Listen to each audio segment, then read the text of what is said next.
Broadcasting live 4 days a week worldwide. From the sunny beaches of Southern California. This is ExtremeHealthRadio.com. Hi, this is the Health Ranger, Mike Adams from naturalnews.com, and I'm listening to Justin and Kate on Extreme Health Radio. Tune in every day for awesome shows that will empower you to change your life.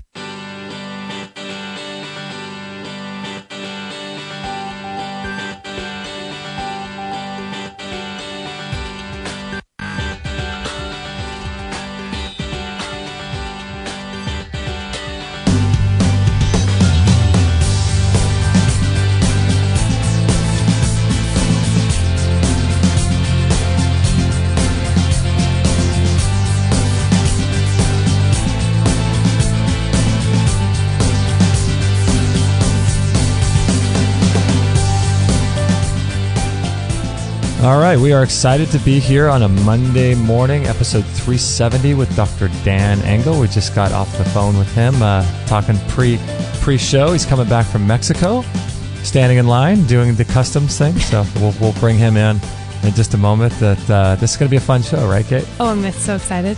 I love it. We're traveling down to the border today. I know. He's only about an hour south of us. That's great. Dr. Dan Engle.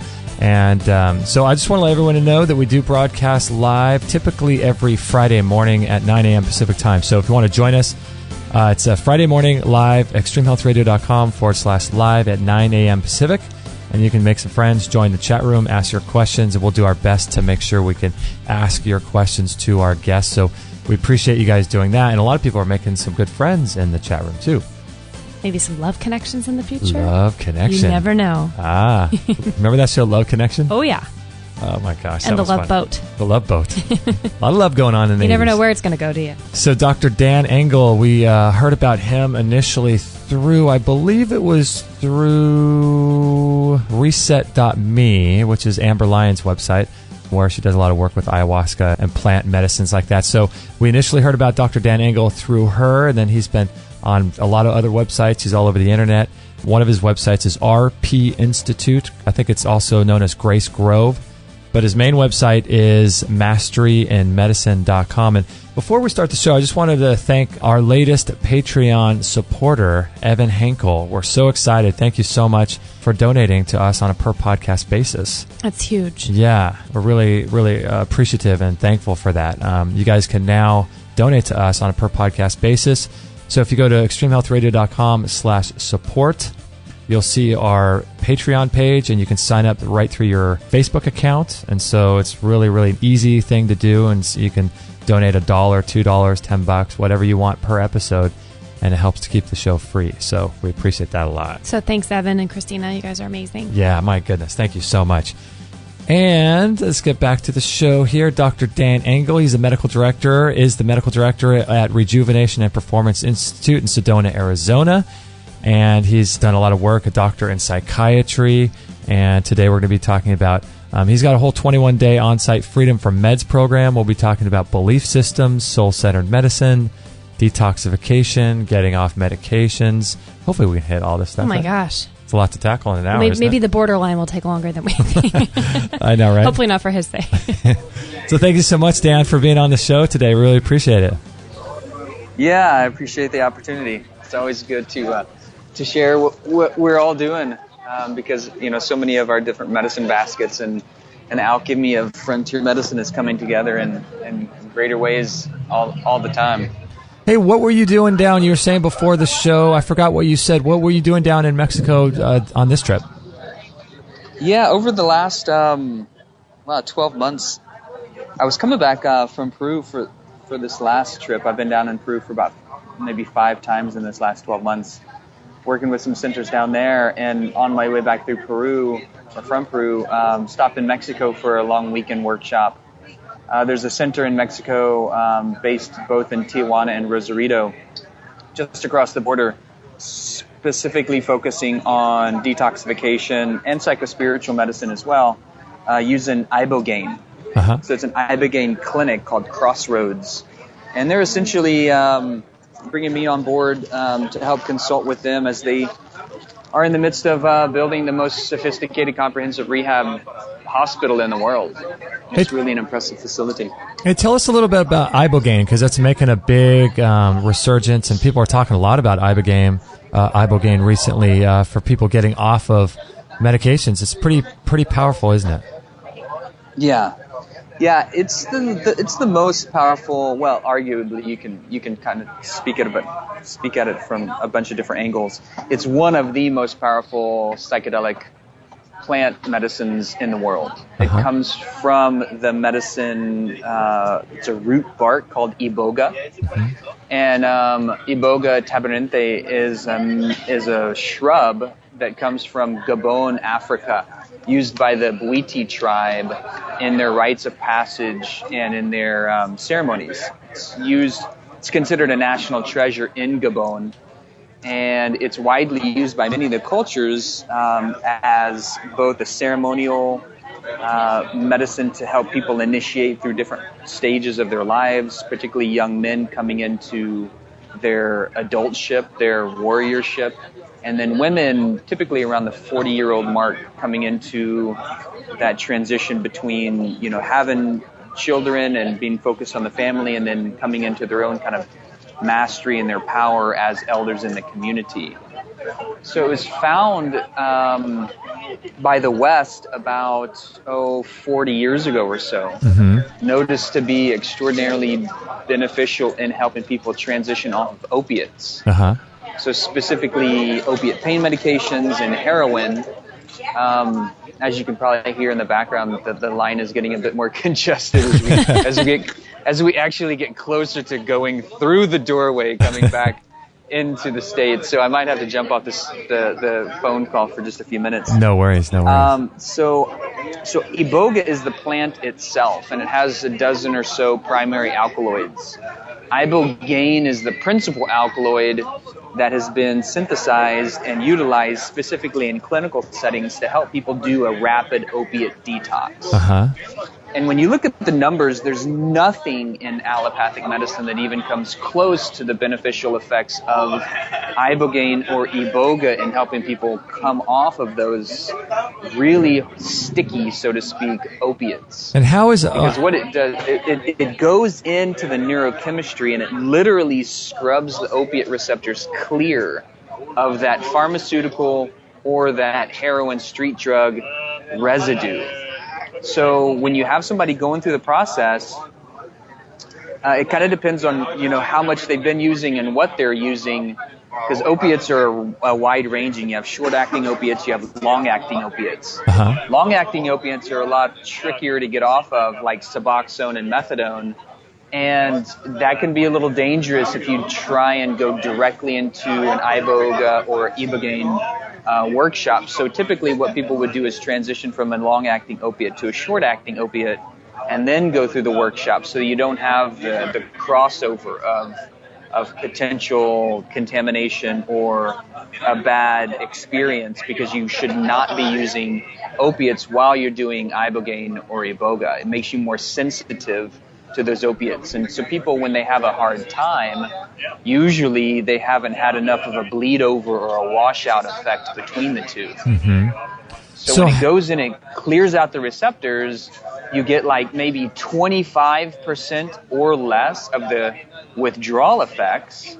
And on the other side of the ceremony of the experience of the Ibogaine Iboga work, you have virtually no cravings. Wow. So you have like about an 85 or so % immediate cessation rate, cure rate. In the clinical trials, about 80 to 90% of people are done with opiates immediately after using Iboga or Ibogaine, and those numbers remain at about 65% 2 years out. Wow. So after one intervention with Iboga or Ibogaine, you've got 2/3 of people who were long-term chronic opiate users still maintaining sobriety at 24 months. That's amazing. It's amazing that the numbers are astounding. So how is Ibogaine administered? Is it administered through a drink or an injection, or how is it administered? Yeah, there are a variety of different ways to do it. You can just take the root bark itself, and that's Iboga. The Ibogaine, the synthesized version, has a couple of different delivery mechanisms. Usually it's in an extract form that's the root bark kind of decocted down into a more concentrated form, and you take a capsule. Okay. So it's an oral capsule. Usually for a detox dose, it's about 20 milligrams per kilogram. For a psychospiritual journey, which was I was just coming back from with Crossroads, because for me, I put myself in the laboratory so that I can really test drive, so to speak, different protocols, supplements, medicines, entheogens, so that I can speak about it from first-person perspective. I did my first psychospiritual Iboga workshop in Costa Rica about a year ago, and then Crossroads invited me to come on board to help them consult, given my psychiatry background, and because many people who are on psych meds, it's another contraindication to doing something like Iboga or Ibogaine, or really most of the entheogens. So a lot of the work that I'm doing with clients now, there are a lot of people who are stuck on pharmaceuticals, particularly psych meds, and they want to come off and they want to have a greater experience with themselves, their purpose and their passion, oneness, the environment, etc. They're looking for a rewrite in their life, and that's a large kind of nexus of the discussion that Amber and I had on Reset Me, when you probably heard that discussion about transitioning off of pharmaceuticals and psychiatric medications if and when people are ready to do more of the entheogen, psychospiritual kind of awakening work. So Crossroads invited me to come on board, and I said, well, in order for me to understand really what you guys are doing, I have to put myself in the driver's seat. So I'm coming back from an Ibogaine workshop this last weekend with them down in Mexico. And they're doing it in a really good way. And so the psychospiritual journey is usually about half the dose. Okay. That's about like 12 to 14 milligrams per kilogram. Not typically as strong. Ibogaine versus Iboga. Ibogaine is usually a little softer. It usually doesn't last as long. It's still one of the more intense experiences to go through. So people, when they say, okay, wait, are you taking a drug? Is this some kind of trip? Yeah. And trust me, people don't take Iboga as a recreational drug. Really? It's a marathon of epic proportion. Really? That can include anything from puking and crapping all over yourself to being just psychically pulverized to really uncomfortable body sensations. I'm fairly experienced in doing a variety of different entheogens and plant medicines down in the jungle. I lived in the jungle for a year because I really wanted to study with the different medicines. And Ibogaine and Iboga are consistently at the top of the list as far as just the more intense experiences to go through it. For me, it lasts anywhere from like 15 to 30 to 40 hours. Oh my gosh. Wow. And you're just getting worked that whole time. For me, it was like this psychic defrag of my internal hard drive as I'm upgrading to a new operating system, essentially. And in the midst of that, you have this experience of being purged and cleansed of all this psychic debris. And it felt like my whole energy body, my whole psychic field, and my whole my whole soma too was just getting like I was this dough. I was this ball of like cosmic dough, and I was just getting kneaded by this rolling pin for about 40 hours straight. Wow. Geez, that sounds pretty intense. Now, can people use Ibogaine or Iboga for things like depression medication or even alcohol and things like that? It's really good for addictions across the board. Really? So cocaine, methamphetamine, alcohol, caffeine, sugar, whatever. It has a way of resetting and rebooting the neurochemistry. So it not only clears out the opiate residue from those opiate receptors, it resets the addictive neurochemistry back to zero, or as close to zero as we can. And it's not a panacea, so it doesn't do the work for us. You know, we sign up, we show up, we put ourselves in the laboratory to, have a willing kind of ally in the plant medicine, specifically in this regard, Iboga, to help the neurochemistry clear itself of that residue. But then the opportunity for us in the integration phase and in the recovery phase and in the continuing care phase is to rewrite our environmental framework to the new trajectory. So it's finding the support systems that are now celebrating the new trajectory that we have in life. So for people that are addicted, oftentimes their social network is also around that addictive experience. So if somebody's been using pain medications or heroin or whatever, then they've probably got a network of support that's assisting them in that. So they have to know where to find it, where to get the prescriptions, where to get the drugs, where to get whatever.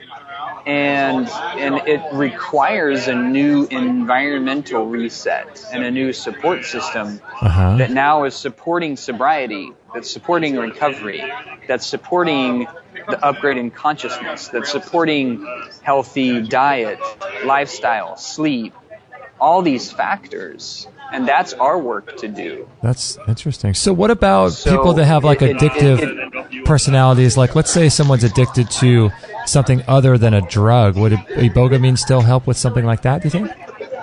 Totally. Wow. All the entheogens, all the plant medicines help us better fully recover who we really are. Many of the, and again, it doesn't do all the work for us. We still have a lot of work to do ourselves, but what they can help us do is see our potential trajectory, help us remember who we are, what we're here to do, how to live in a good way, how to really achieve our own personal and individual goals, and help clarify the path in order how to get there. But we still have to make the journey. Right. And so they can lay the map out, and then once you have the support, that's like somebody working with you as a coach or as a tour guide. But you still have to pick up your backpack. You still have to make the journey yourself. And so what's the deal with Ibogaine and Iboga being something that people have to go to Mexico for? I'm assuming it's illegal in the U.S., right?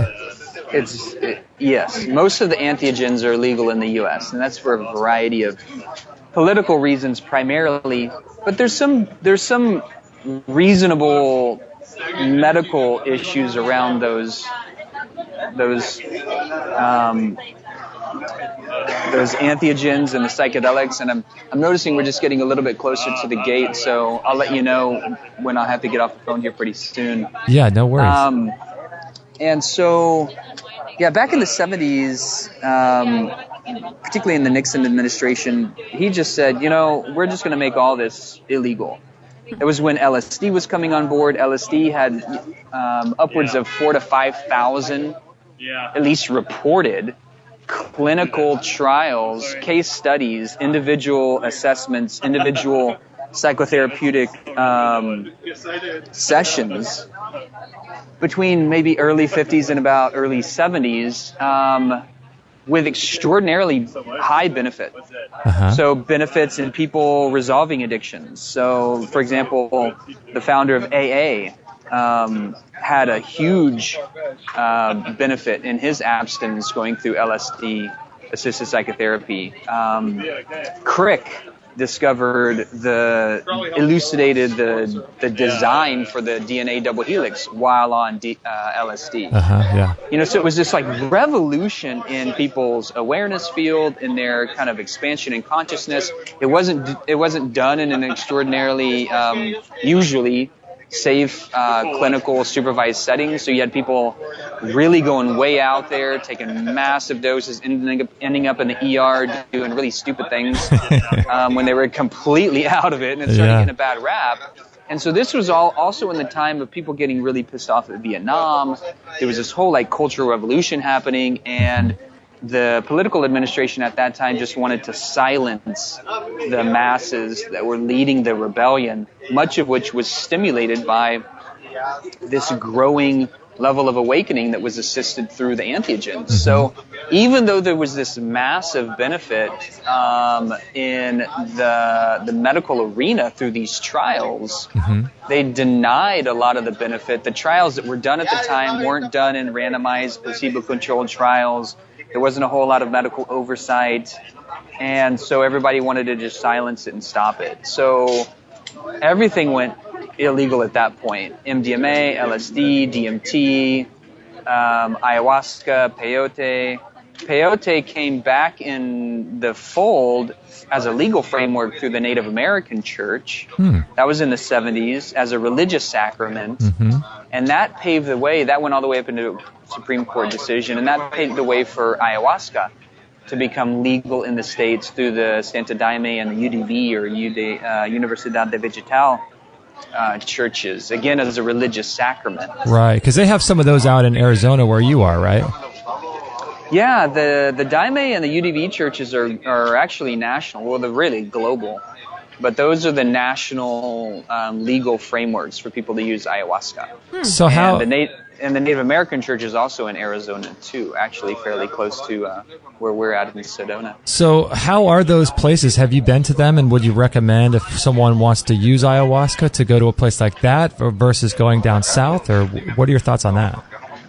You know, I'm typically a bit of a purist in that my preference is to understand and appreciate for me to first at least experience where the medicines come from. Their natural environment, where they're raised, the cultures that they came from, using the most traditional experience. So for me, I wanted to go down to the jungles and really study ayahuasca there. I see. Most people aren't going to do that. You know, most people aren't going to climb Everest. But when you do climb Everest, it's good to go with preparation, go with a team, go with a map, a guide, a plan. Know how to get out. Yeah, if you exactly. need to get out, you know, where's the emergency cord if you need to pull it. Yeah, exactly. But going down to the jungle is like going down to the ghetto. You know, in that you don't know. You got to watch your wallet. You got to watch your stuff. You don't know if the guy that's offering you a taxi ride to the curb is really here to help you, or if he's just scoping you out to see how much he can get from you. Yeah. So you really need to. So people need to do their homework and go to places that are really respected, that have a pedigree, that have a level of safety. And so the center that I'm affiliated with down in I think that was it. Did we lose Dan? I think we lost him. The border lost Dan. Oh no, that was funny because he was just going to say the center name that he's affiliated with. Darn it. Dan, are you there? I think we lost him. He's going through the border. I think they may have confiscated his phone there. Here he is calling again. Here we go. Let's see. Dan, are you there? Yeah, I just got you back. Awesome. Yeah, no worries. It's you cut off right when you're going to say the center name.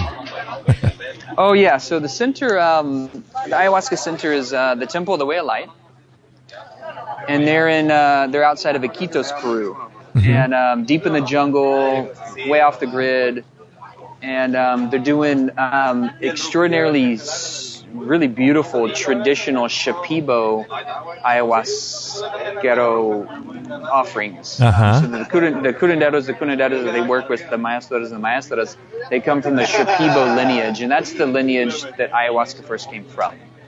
So it's a particular kind of ceremony. The icaros, or the songs that they sing, activate the medicine in a particular way to help clear out energetic blockages, to sing up the experience, to sing down the experience, to bring forth other medicine allies like tobacco or chiricsanango or huancahuisacha or piño blanco or whatever the medicines that maestro or maestra has in their toolkit that they've dieted, that they've essentially cultivated a primary relationship with, and bring those medicines into the field to help clear and heal whatever the stuck or traumatized areas in the physical and then the energy body. So those medicines held in the Shipibo tradition are a particular flavor, the ceremonies of a particular flavor. And when you do something like the Santo Daime or the UDV work, that's a very different experience. It's more Christian-based. There's more of a Catholic kind of flavor to it. And it's done in the daytime. It's done in a church setting. And essentially, instead of like, if you've ever been to Mass, instead of taking the wafer as the sacrament, as the body of Christ, you're receiving a cup of ayahuasca. Wow. And the brew is the sacrament. The brew is the doorway to the divine. So it's this blend of traditional jungle medicine blended with the Catholic kind of flavor and the religious connotations into this amalgamation. I've actually not myself done a Santo Daime service. I know that's going to happen when the time's right. And some people that I've sat with have said really beautiful things about that experience in that setting. Again, it's more of a hybrid, and it's a new kind of modern flavor of it. The tradition of ayahuasca is hundreds, if not thousands of years old, primarily in the jungle. So doing something like that in a church setting is a hybrid evolution. And tradition evolves, medicines evolve. So I can understand and appreciate the evolution of it. It's a framework that I don't know. So we're just about to go across the gate right now. Let me hop off the phone. Yeah, no worries. And call you back in maybe 10 minutes or so. Yeah, just give us a call back and we'll be ready to go. Great. Thanks. I totally appreciate y'all's flexibility and understanding. No. As the guy that's got the gun and he's going to tell me if I can come back through the gate, I probably want to be on my best behavior. You want to be nice to that guy. Awesome. All right, man. Okay, All right, thanks, Dan. Thanks, Kate. We'll talk to you soon. See ya. Yeah. Bye-bye.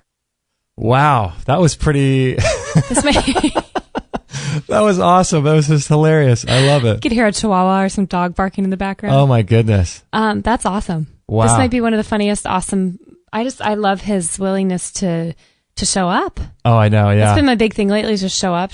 And it's like we take what we can get, and the conversation's too good not to have. So Yeah, and it's cool too because we appreciate people like him who are willing to show up under those kinds of circumstances, and not a lot of people would do that. And I just think that's really honorable of him to do that. I do too. During all that chaos, I don't even know how he keeps a clear head with all I these was people. going to say, I don't know how he concentrates. He's getting into some pretty deep stuff, and I'm like, how does he even hear us? I know, right? Wow. That's hilarious. Maybe it's all the experiences he's had in Peru. He's spiritually enlightened. It probably I know, is. right? It's actually a perfect time for us to take a break. Perfect. So we're going to run a little commercial right now, but we'll be right back. But I got a lot of stuff to talk to him about.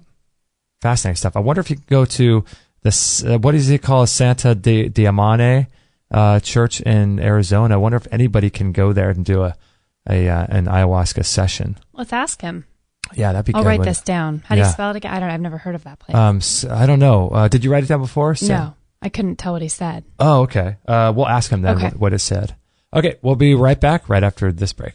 If you have any digestive problems whatsoever, I highly recommend getting a squatty potty that sits right underneath your toilet. Squatty potties help give relief from constipation and bloating, hemorrhoids and straining, IBS, pelvic floor, and bladder issues. See, as humans, we are designed to squat when we eliminate, and when we sit on a toilet, that angle kinks and pinches off the puborectalis muscle in your colon, and the squatty potty opens the colon to eliminate more quickly and completely. Listen to what Daniel Vitalis has to say about that. One of the reasons I love to promote the idea of the squat toilet is because, for a couple of reasons. One, there's a ligament that wraps around your colon that prevents you, when you're in the seated position, from being able to have an effective bowel movement. But that ligament's loosed when we're in a full squat. So people are fighting their own body to defecate this way. Now, in the rest of the world, people defecate in the squat. Use a squat toilet. I'm so big on this. I've got a video on my website about that.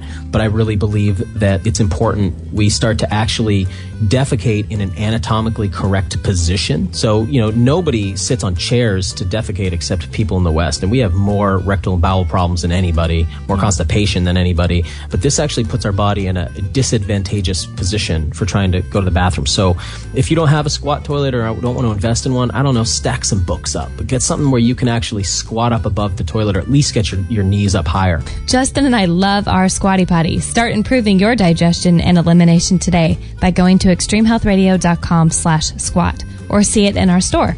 Again, go to extremehealthradio.com/squat and watch the video to learn more.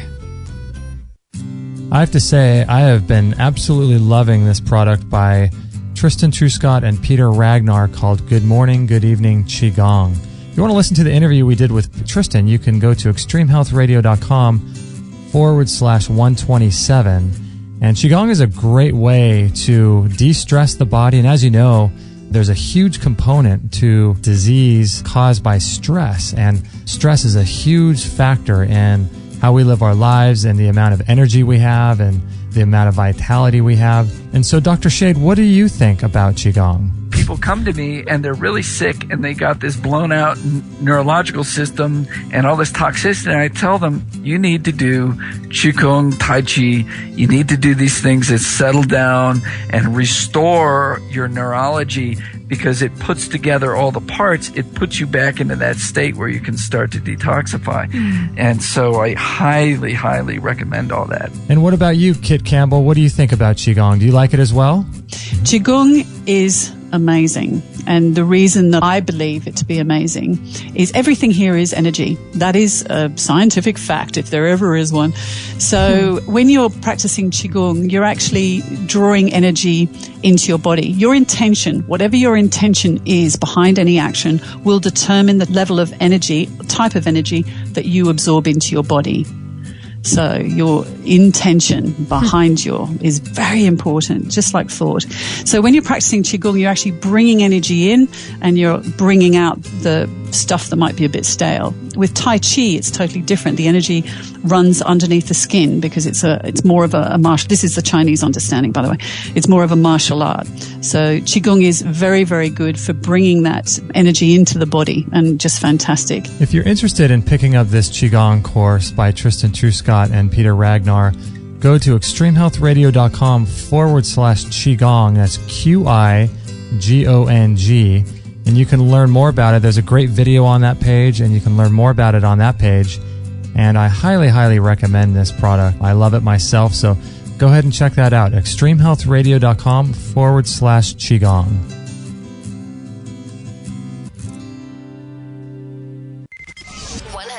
Listener supported. Extreme Health Radio. Opening minds and transforming lives worldwide.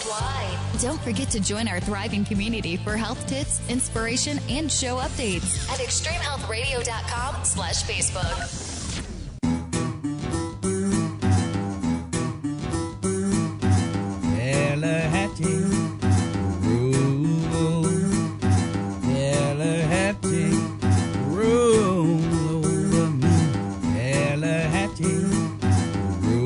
All right, in case you missed any of the links or things that Dr. Dan talked about in that last segment, Kate is taking notes, and you can catch all the show notes if you're interested at extremehealthradio.com/370. And we'll put links to everything that we possibly can on that show page so that you can just kind of ride along in your car or in your bike or whatever you're doing right now. And just on the border and not have to take any notes. That's the whole point of that. So extremehealthradio.com/370. And I didn't mention this at the beginning either, but if you guys are looking for a way to support us, I did mention the Patreon thing. That's really, really a great thing. You can sign up right with your Facebook account. It takes you 2 seconds. You can donate 25 cents or $1, $5 per episode, and that would be a huge help. And also, if you bookmark our Amazon link, that would be extremely helpful to us as well. extremehealthradio.com/Amazon. You bookmark that link and then use it every single time you make an Amazon purchase, health related or not, and that will help us to pay the bills and everything over here. So we appreciate that a lot, right? So much so. Yeah, it's just so helpful. So we appreciate that a lot. And I believe now that Dr. Dan, the man with the gun, allowed Dr. Dan to get through the border.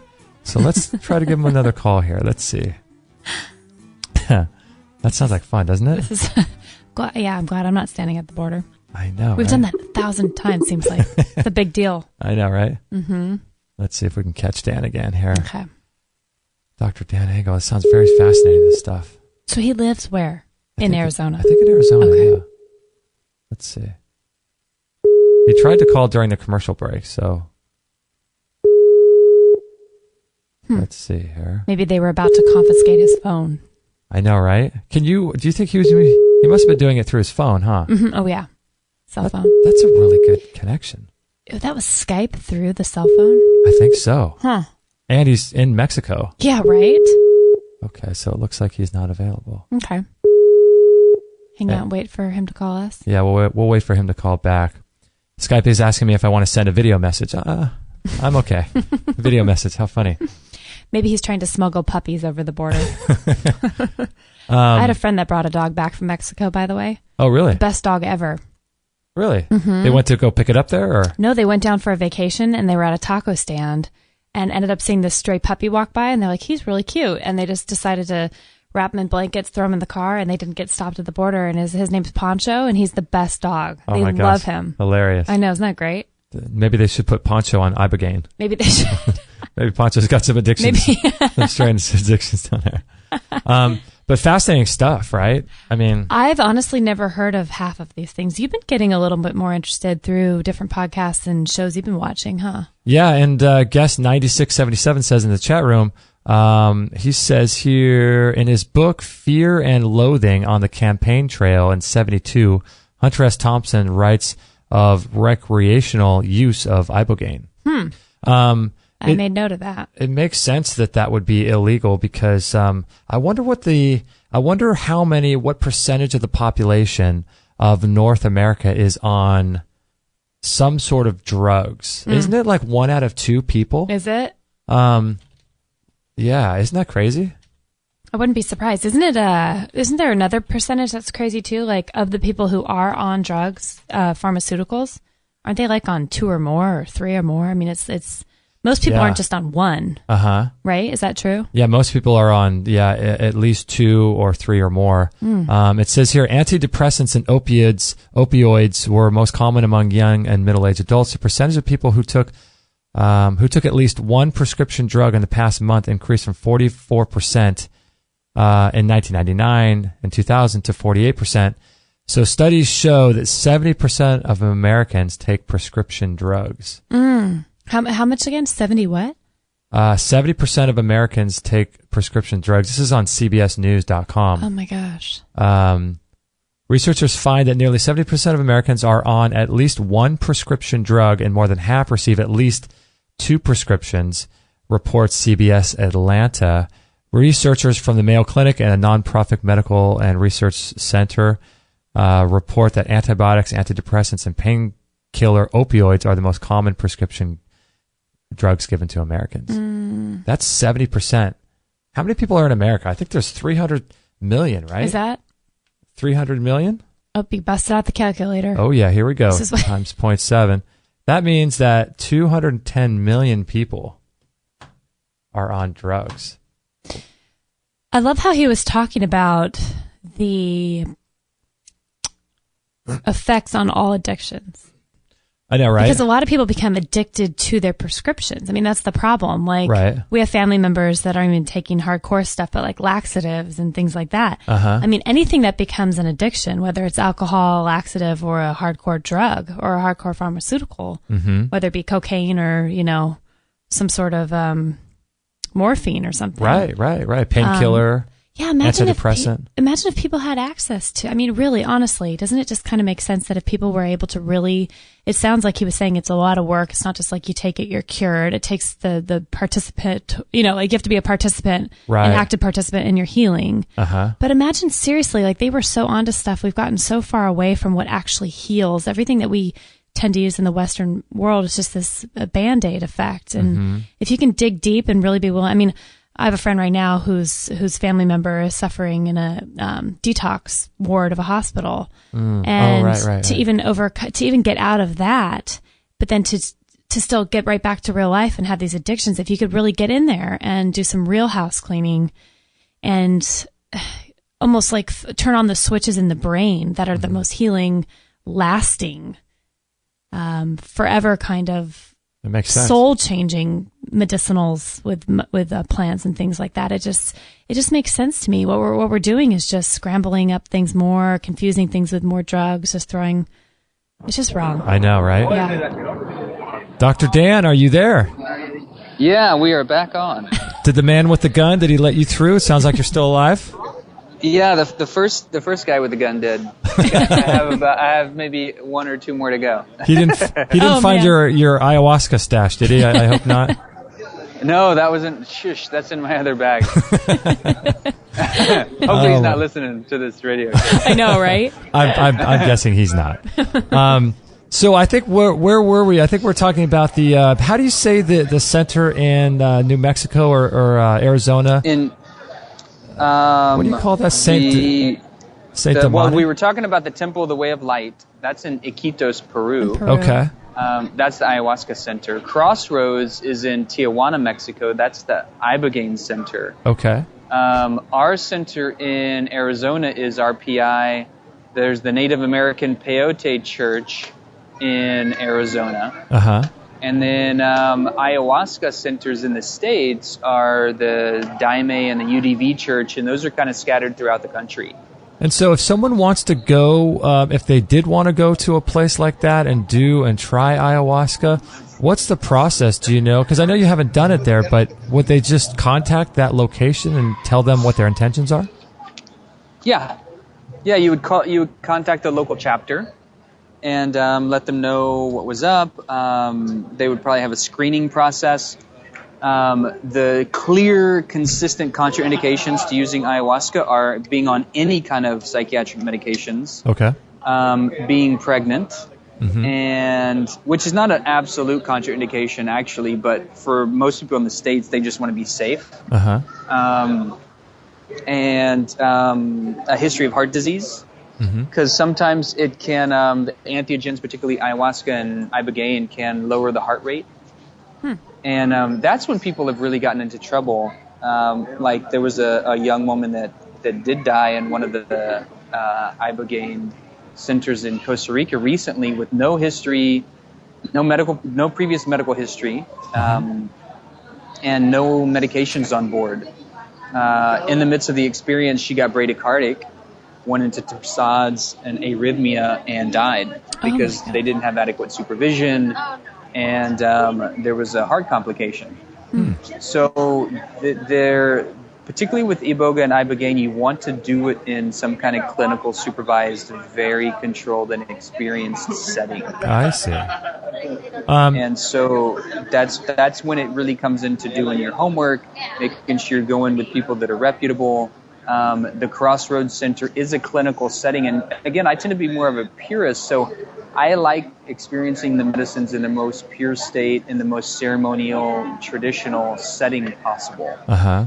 And so that's why I did Iboga first, because that's the raw plant. Uh-huh. And I can really appreciate the benefit and the importance of going through something like Ibogaine in a clinical setting, because it's a supervised medical clinic. They've got heart rate monitors. They've got all of the IV protocols on board, crash carts. It's connected to it's right next to the largest allopathic Western hospital in Tijuana. Okay. And so that's where that Ibogaine itself is done. And then you've got some prep work for a few days before and some decompression a few days afterwards at the beach house in Rosarito. So it's got this nice kind of natural setting, clinical setting vibe that I think is done really probably one of the best centers that I've seen of its kind anywhere. So how many times have you personally done ayahuasca? I've done ayahuasca somewhere over 200 times. Oh my goodness. 200 times. Isn't it fascinating how they put together, it's really only 2 ingredients plus the water, isn't it? Yeah. Yeah, the ayahuasca itself comes from the vine and the leaf. Uh-huh. And so the vine is the ayahuasca vine, and the leaf is the chacruna. And so the vine itself works as an MAOI, which is a monoamine oxidase inhibitor. Uh-huh. So it inhibits the breakdown of the DMT that comes from the leaf. So the DMT is the psychedelic experience, and that's why anything that has a DMT component that causes the psychedelic experience is typically in that illegal category, because again, the political construct and a good portion of the medical industry feels uncomfortable with people having their own psychedelic experience. Yeah, let's talk a little bit. We could talk all about that for a much longer conversation about why that is, and I think that's going to change in the fairly near future, because we're seeing some amazing resurgence right now, entheogenic research. And entheogenic research right now is really showcasing where psychiatry is weak. Okay. So we're gonna consistently see this resurrection of psychiatry as a soul-centered practice, largely using entheogens and psychedelics as a foundational pillar for that resurrection. Because the entheogens and the psychedelics, when held in a good way, in a controlled setting with people that know what they're doing, is extraordinarily beneficial for the very areas that psychiatry is weak at. And that's things like MDMA for chronic severe PTSD. 83% cure rate after 2 to 3 MDMA-assisted psychotherapy sessions. 80%. 83%. Chronic severe PTSD, not improved, cured. Wow. And this incredible. is the research that's being done by MAPS right now. Had a great conversation with Rick Doblin, the founder of MAPS, who's been really a huge proponent of this research for the last 20 years. While it's been underground and illegal, he's still been fighting a good fight and bringing it online. And so MDMA, as a result of his work and MAPS' work, is going into phase 3 trials right now.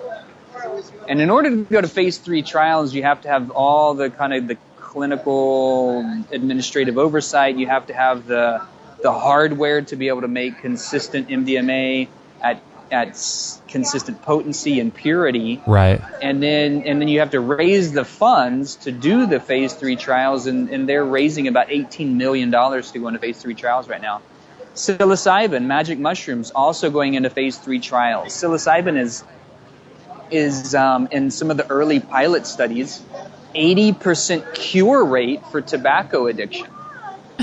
Yeah, I've heard that. After 2 to 3 sessions. It's a powerful thing. And what does allopathic Western medicine have for tobacco addiction? They have something like Nicorette gum in the patch that's got an 8% cure rate. So, Dr. You Dan, just went from 8% to 80% in a controlled setting. And first-time users using psilocybin are 94% of first-time psychedelic users using psilocybin in a controlled setting said it was in the top 5 spiritual experiences that they had ever had. No side effects. Wow, that's incredible. So what are your thoughts as to why, I'm sure you've thought a lot about this, as to I'm sure there's many layers to the resistance from on the political side for all these things. What are your thoughts about why these are being suppressed, and what are your thoughts about the potential for them to be released to the public and in controlled environments? I think it's going to happen. I think we're going to see the consumer-driven movement push this envelope even further. And the medical industry is understandably threatened at that. We're seeing integrative medicine come to the forefront, complementary and alternative medicine, holistic medicine, functional medicine. All these terms are being coined now for frontier medicine that's pushing the envelope into these ever-increasing, amazing areas of beautifully orchestrated healing medicine to help us become more integrated, soul-centered, and awake to who we are and what we're here to do. I think the momentum is gaining. I think the political reasons that they all became illegal previously are starting to find some fracture. It's really difficult to predict exactly, what's going to be the fallout of it all. But I think eventually we're going to see plants become legal, and we're going to see what I call Satori centers become more and more available. Satori is a word for sudden awakening, or like consciousness expansion. It's like from the Matrix. It's like taking the red pill and not going back to sleep anymore. So we're going to see these centers continue to pop up when people realize that they want to have an awakening experience in their life because they're dissatisfied with how they've been living and what they've been doing, and getting stuck on psychiatric medications and not having a whole lot of understanding on how to get off of those. And we weren't taught that when I was in medical school. I ended up studying from a lot of chiropractors and naturopaths and orthomolecular physicians, and putting myself in the laboratory, and then starting to run clinics where our focus was to help people get detoxed, centered on the right lifestyle factors and kind of regimes to be able to slowly and effectively wean from psychiatric medications. And people, the natural fallout of that, when you get off meds and you get more kind of awake, you realize, oh, geez, I don't want to go back to sleep, and I want to keep this train moving. And again, not everybody's going to climb Everest, but when you do climb Everest, it's good to have a plan and go with some support. You know what's wild is that during the time that you were off, we looked up some information online, and according to standardcbsnews.com, it says a study shows that 70% of Americans take prescription drugs. Yeah, totally. Isn't that crazy? 70%. It's crazy. Yeah. It's maddening. And that's the primary contraindication to doing something like psychedelic work or entheogen work, is being on medication. So you have to know how to come off of them in a good way. And that's using a comprehensive holistic psychiatric support protocol. So are these people that are on drugs like this, is there something that needs to be looked into in terms of their mineral profile, their B vitamins and things like that, as well as potentially doing this psychoactive stuff? Yeah. So I'm going through my second checkpoint of guys with guns. So I'm going to hop off for just a second. I'll call you back in 5 or 10 minutes, and then we'll talk about that comprehensive holistic psychiatric support. Awesome. That sounds good. We'll do a commercial, and then we'll call you, or you can call us. That'd be perfect. Okay. Okay. Thanks, Dan. Thanks. Okay. Right. Bye. Bye. Oh my goodness, that was just great. You know what I'm thinking of? What's that? I'm thinking about all the places I've ever cut hair.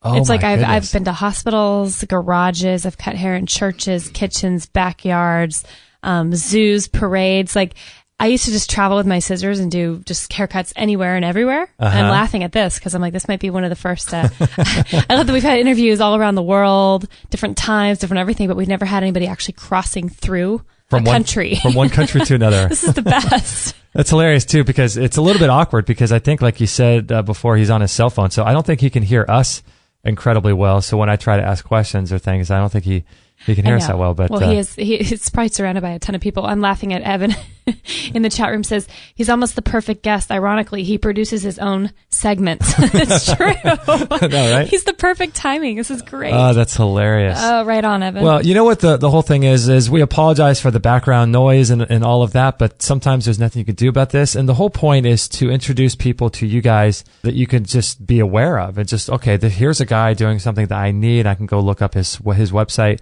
get in touch with his stuff. And if nothing else, if the interview quality is not as great as it could be, it's sort of irrelevant, because the whole point is to get just the information forth. Yeah, bring the awareness out there. So we're going to do a little break. How about that? That sounds great. And we'll be back, and we'll try to contact Dr. Dan right after the break, and we'll be right back. The history of heat therapy dates back over 2,400 years, and it was Hippocrates who said, "Give me the power to produce fever, and I will cure all disease."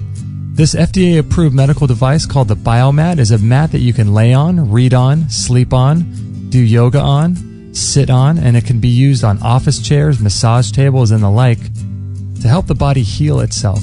It's inlaid with 30 pounds of healing crystals using amethyst and a rare black tourmaline, producing negative ions in a healing electrical field.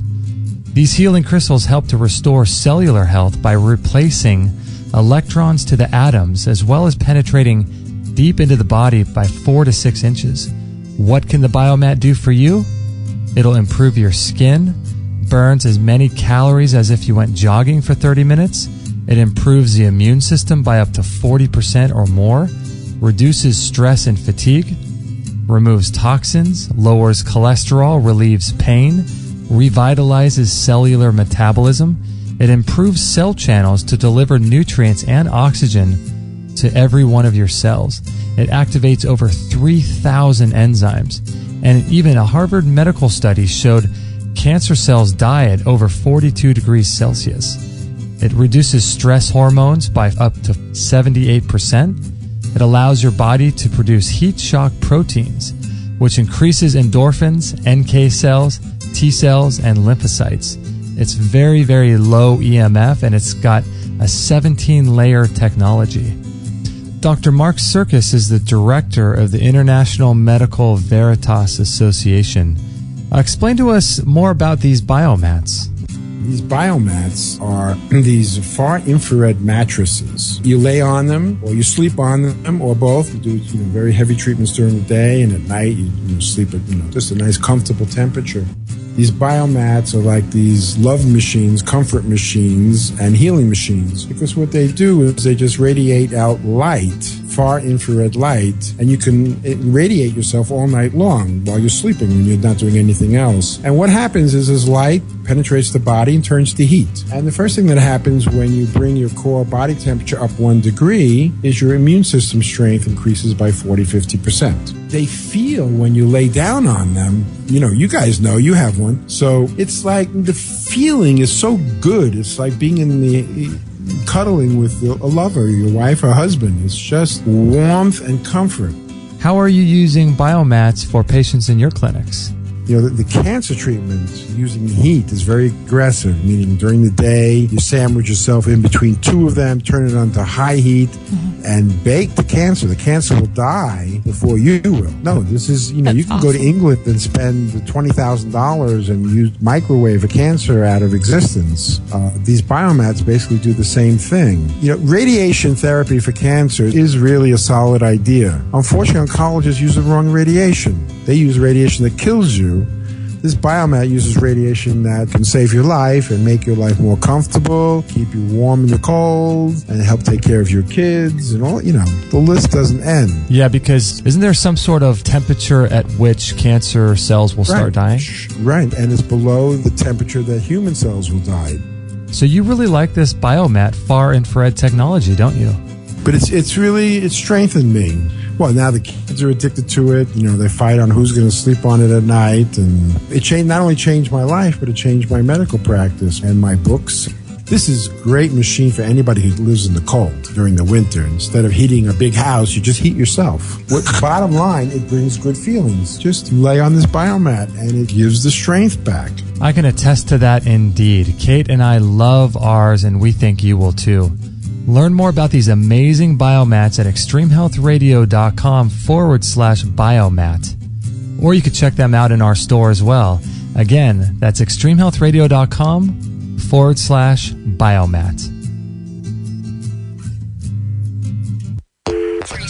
All free shows, all the time on Extreme Health Radio. Opening minds and transforming lives worldwide. Join our community today. Sign up to our email list and instantly get our free gift to you, along with loads of inspirational content and cutting-edge tips to help change your life at extremehealthradio.com/subscribe.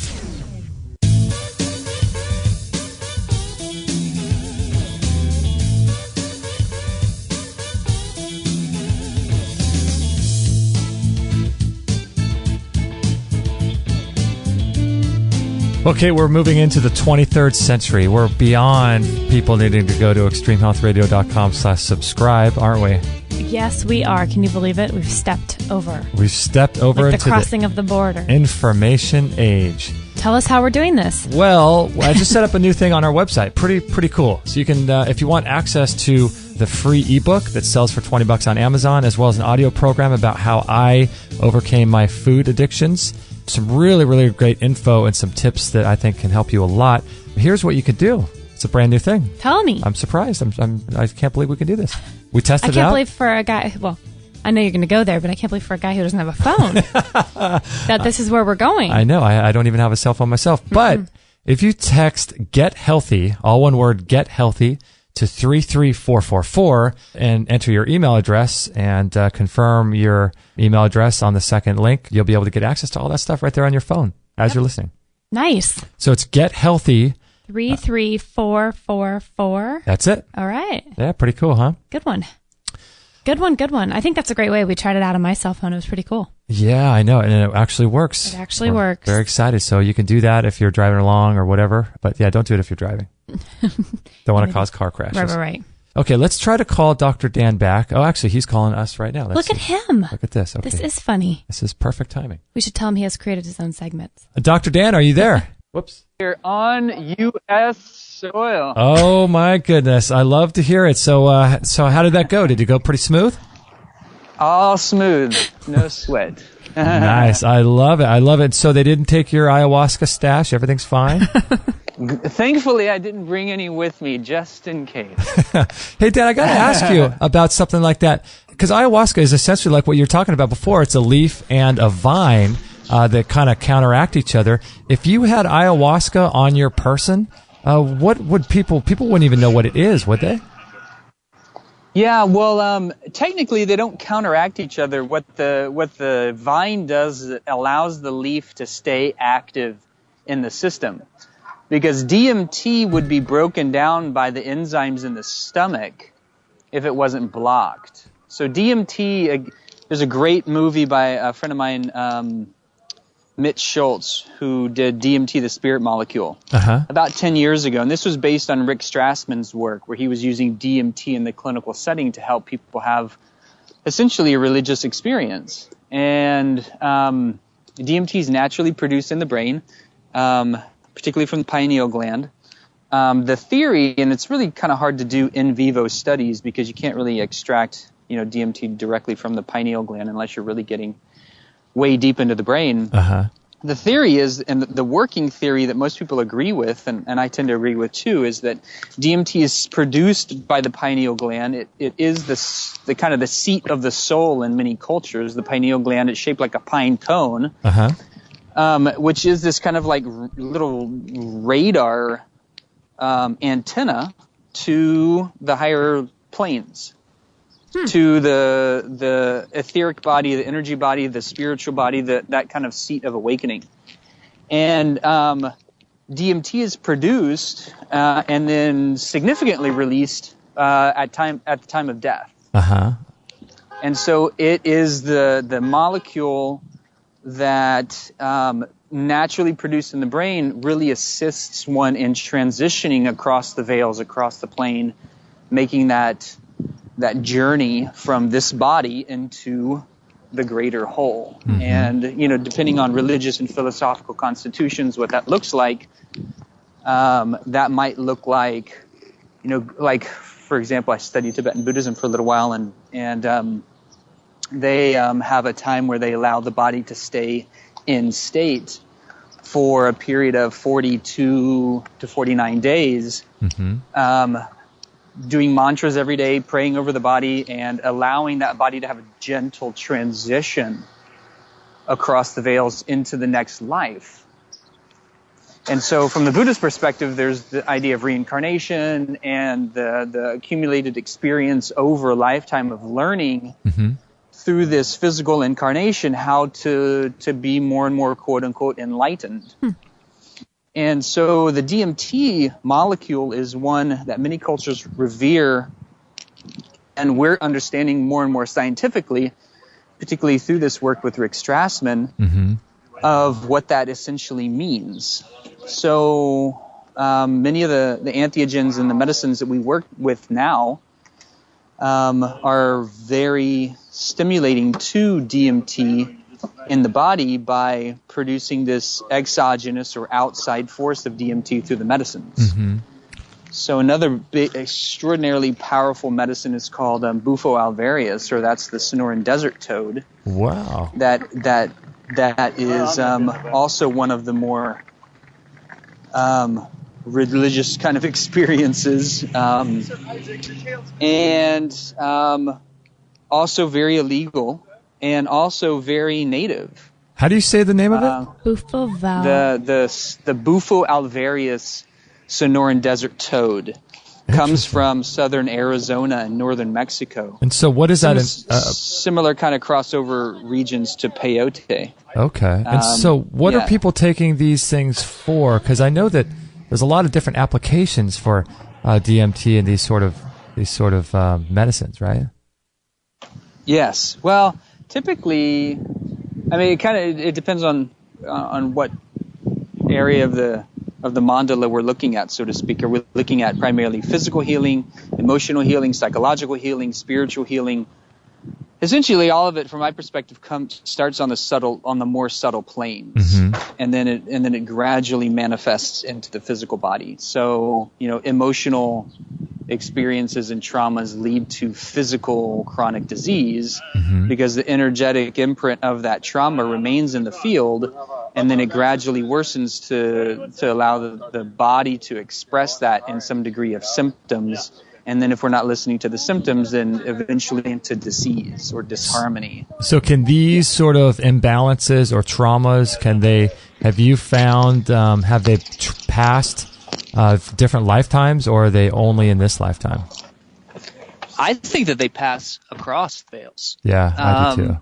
Because, you can look at that from the individual's perspective, and you can also look at that from the familial perspective. And that means family transgenerational trauma goes on between the generations, transgenerational, from generation to generation. And you can see that, for example, with people that have experienced the transgenerational effect of the Holocaust.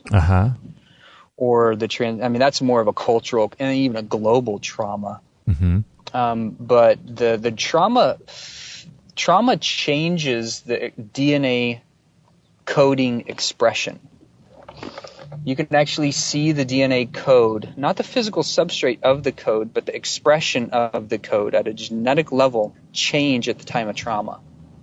You can actually see that in the lab, in the clinic. Wow. What's going on? And that change in the genetic expression maintains itself through the transgenerational pass, like from generation to generation, until that trauma is cleared.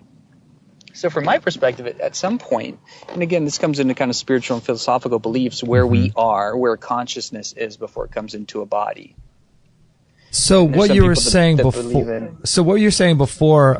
So if someone has some of these, maybe traumas that are past lifetimes, or maybe someone listening to this doesn't believe in that. Maybe they've had a traumatic childhood and they have stuff that's going on that they think may be causing their physical symptoms. When someone has something like that, and they take some of these psychoactive or psychedelic plants and things, like you were saying before, it clears the receptor sites, the opiate receptor sites. What's happening in their body to clear some of those physical, I guess, challenges or diseases or things that they might be experiencing physically? What's happening there to them when they take the medicine? Yeah. Well, again, we can look at it kind of on multiple levels. So body, mind, spirit, heart, and soul. This life that we live is comprised of all of those components. We have a physical body, we have an emotional experience, feeling states, we have a psychological experience, mind states, we have a spiritual experience, and we have an energetic body. Body, mind, spirit, heart, and soul. So we can look at the interventions at particular levels through these medicines and where they're working. If we just looked at it physically, for example, Ibogaine clears that opiate residue. It goes in and scrubs the neuroreceptors clean. Ayahuasca physically is a purgative. She goes out and releases the physical stuck effects of that emotional trauma.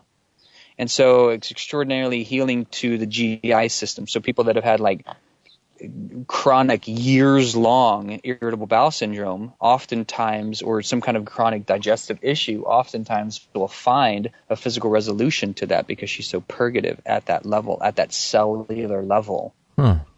Cambo is a frog that's not a psychoactive plant, but it's still also illegal because it can cause an altered state of consciousness. And pretty much the government and the medical industry doesn't feel comfortable with us as educated, as sane, as free individuals having our own psychedelic experience. They want to be in charge of that. It's threatening to the paradigm. It's threatening to the industry for a variety of reasons, and we won't necessarily have to go into all that right now, or that we could, but just for the sake of time, when we are taking our own religious and spiritual freedom into our own hands, and we're becoming more sovereign, supremely centered, soul-centered, authentically centered individuals. And oftentimes that means us waking up to a more conscious way of living. And when that happens, the things that we might have been doing that are largely driving the Western consumptive mind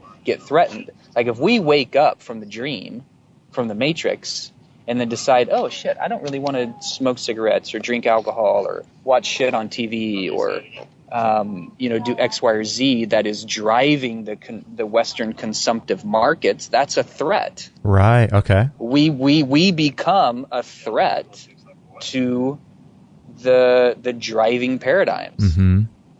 And so again, we could make the argument that might be part of the resistance in making these legal.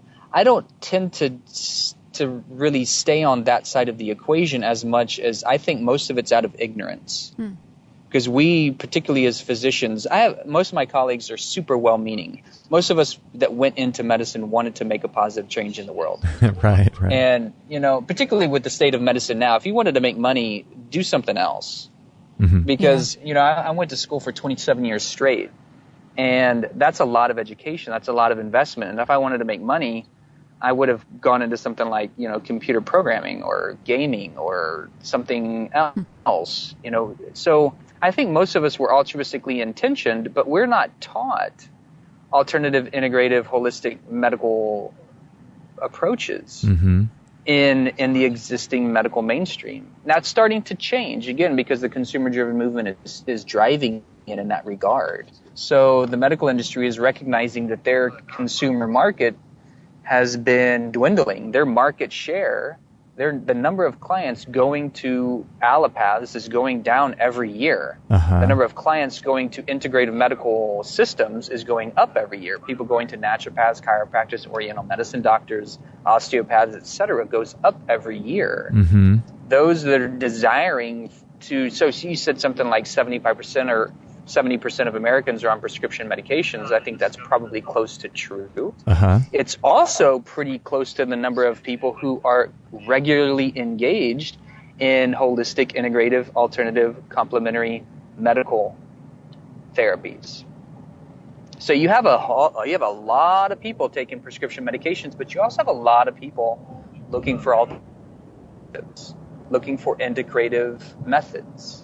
So I think that there are these parallel paths happening, and once we continue to use, and I think this is where we're really good as physicians. So I try and recognize that, every part of medicine has its sacred role at the table. And when we know when and how to use each in a good way, then we start creating alchemy, and we start creating harmony, and we start creating cross-collaboration. Yeah, because, someone stay on the side of the equation that says that we're like against each other. I think that we haven't, for a variety of reasons, whether it's ignorance or fear, we haven't really found a way to consistently educate one another.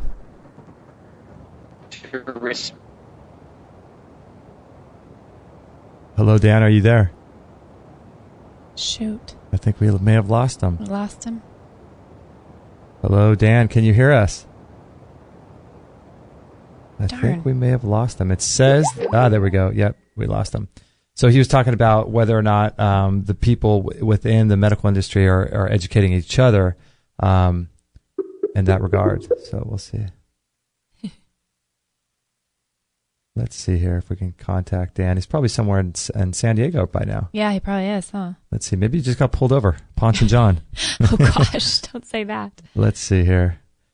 Yeah, really interesting stuff. It makes sense because people are not partaking as much in traditional. I think what's happening is that people are just waking up for a variety of reasons. I do too. And they're starting to realize that that allopathic medication and pharmaceutical drugs simply just aren't holding the answers to their chronic diseases and their chronic problems. And I think that's what's going on. Is that one of our guests in the chat room a while back, guest 9677. Nice. Said, I started Micro by Michael Crichton, and it starts with a great unfinished essay in which he describes our society's increasing disconnection from nature. But nature involves all these things. Nature involves, like how Dan was just saying before we got cut off a little bit ago, about the, we're plugged into TV and Dancing with the Stars versus, Yep. the things that that are spiritually fulfilling, healing. Yep. We're just numbing down and dumbing out, really. Like, yeah. We're just trying to keep ourselves busy. Yeah. Yeah, and out of nature and out of touch with the real, like he was saying, like functional medicine and healing on energetic levels. Yeah. And generational, cutting ties with generational stuff. I mean, yeah. Yeah, it's weird because there's a lot of people waking up, but then I wonder what the prognosis is. Like if people are waking up, but more people are being dumbed down. It's like this It constant. seems to be that way to me, but Yeah. is he calling? He's calling back. Let's see if we can get contact with him. Dr. Dan, are you there? Yeah, I'm back. Sorry about that. It looks like. I think it took a while for my cell phone to recognize it was on U.S. soil. Oh my gosh, how funny! Are you in San Diego now? No, we just crossed the border. We're driving towards San Diego. Oh, nice. Yeah, we're just talking while you were out there that it's interesting that there's this sort of dichotomy where it seems like a lot of people are waking up. There's a lot of shows, great shows online that are internet-based radio shows like this and other ones that are just Amber Lyons doing some great stuff, and people are waking up. And so it seems like that's where everything's going, doesn't it? People are waking up to this kind of stuff. Yeah, I think so. I think so too. I think it's going to continue to grow. I think our ability to share information is going to continue to grow.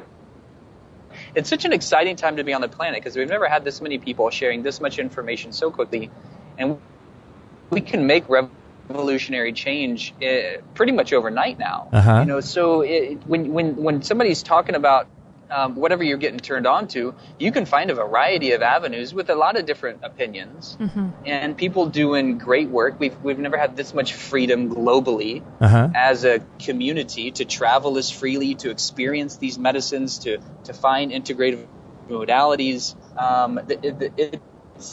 I think the movement is going to continue to grow, and again, I do believe that some of the powers that be are going to feel threatened by that, and that's natural, and that I don't think that's anything for us to necessarily be afraid of. We just have to be really dedicated to our mission, find our local communities of support, band together, put out the truth from our perspective. Truth continues to change, but there's only truth at the fundamental is just truth.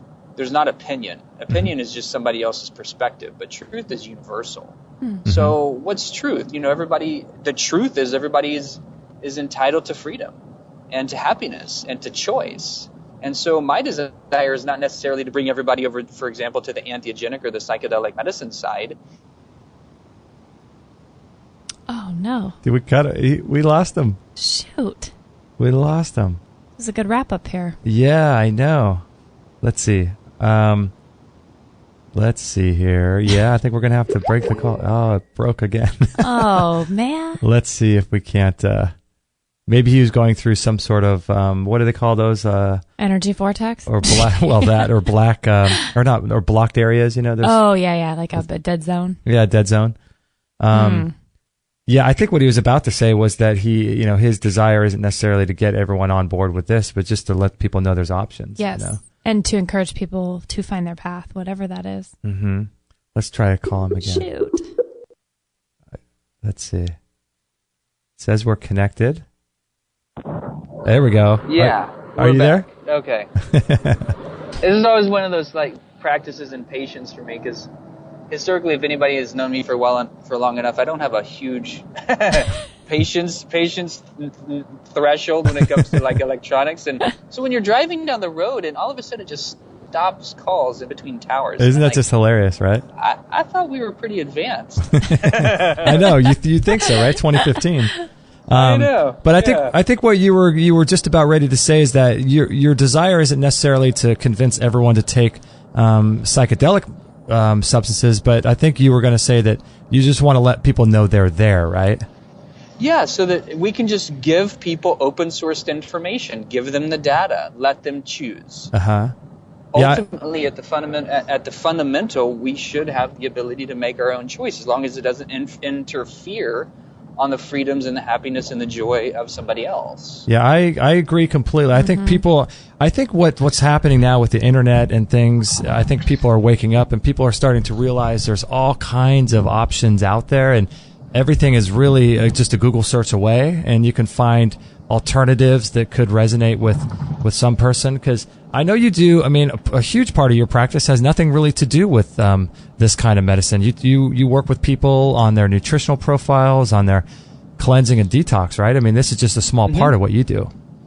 Yeah, this is a small part. The majority of the work that I do is helping people come off of psychiatric medications in a good way. And again, that's using a comprehensive holistic psychiatric support protocol. Uh-huh. And then after that, oftentimes what I've been seeing just historically is when people release their dependency on psychiatric meds, they start feeling better at the core of their symptoms because we've started to resolve the primary issues. Then they just naturally desire at some point to take the next step. Like, okay, wow, I'm coming, waking back up a little bit, and I'm hearing about what you're doing, and I'm kind of curious to know more. Uh-huh.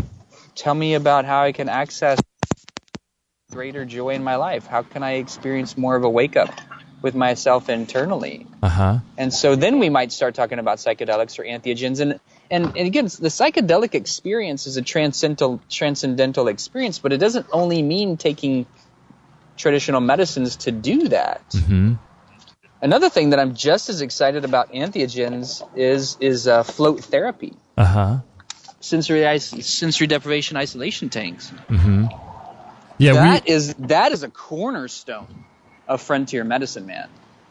Yeah, that is an amazing ally to help reset the neuroendocrine system and get people more independently relieved of their core symptoms. Because when you look at the 4 primary reasons people go see their primary care physicians, it's to get off of medications, to manage stress, to manage pain, and to manage their weight. Mm-hmm. And the float tank does all 4 of those consistently over time. Helps people resolve pain because it improves the endogenous inner opiate production. Uh-huh. And it helps to set the neuroendocrine system so it re-regulates metabolism. So people that are underweight or people that are overweight, it starts to idealize body weight. Uh-huh. And it's significantly beneficial for modulating stress. And stress is the number 1 cause of chronic disease in the world. Mm-hmm.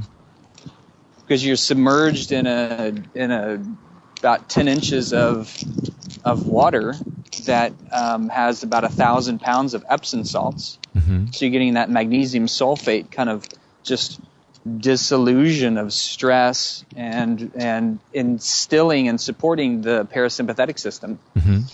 So for me, that's kind of the first step in this CHIPS program. The CHIPS is the Comprehensive Holistic Psychiatric Support, and that's the acronym CHPS. Okay. The first step in that is to stimulate the parasympathetic system. And the nervous system is made of 2 components: the sympathetic system and the parasympathetic system. The sympathetic system is the fight or flight system. The parasympathetic system is the rest and relaxation healing part of the nervous system. Mm-hmm. And so float therapy is the cornerstone in that because it's risk-benefit analysis. It's extraordinarily high in benefit, very low in risk. There's no contraindications. Mm-hmm. Anybody can float. You can do it if you're on medications, off medications, doesn't matter. And worst case scenario is you go to sleep. You have a neutral experience. Mm-hmm. Well, shit, most people need good sleep anyway. I know, right? Right? It's hilarious. That's like nature's reset button. But most people have crappy sleep because they're stressed. They're filling their just energy field with so much psychic debris. Uh-huh. They've got their brains plugged up to EMF signals all day. Mm-hmm. For example, if I'm visiting my friend who lives in a 6-story high-rise in Oakland, and I look on the available networks, there's no less than 14 available Wi-Fi networks. Wow. From her apartment alone. That's amazing. Right? So these are penetrating into my field throughout my day. And that's if I'm not even hooked up. But then when I put my cell phone up to my head, or if I have any other kind of electrical devices, and we can talk about EMF frequencies, and I'm sure you probably have with other people all day long. Right.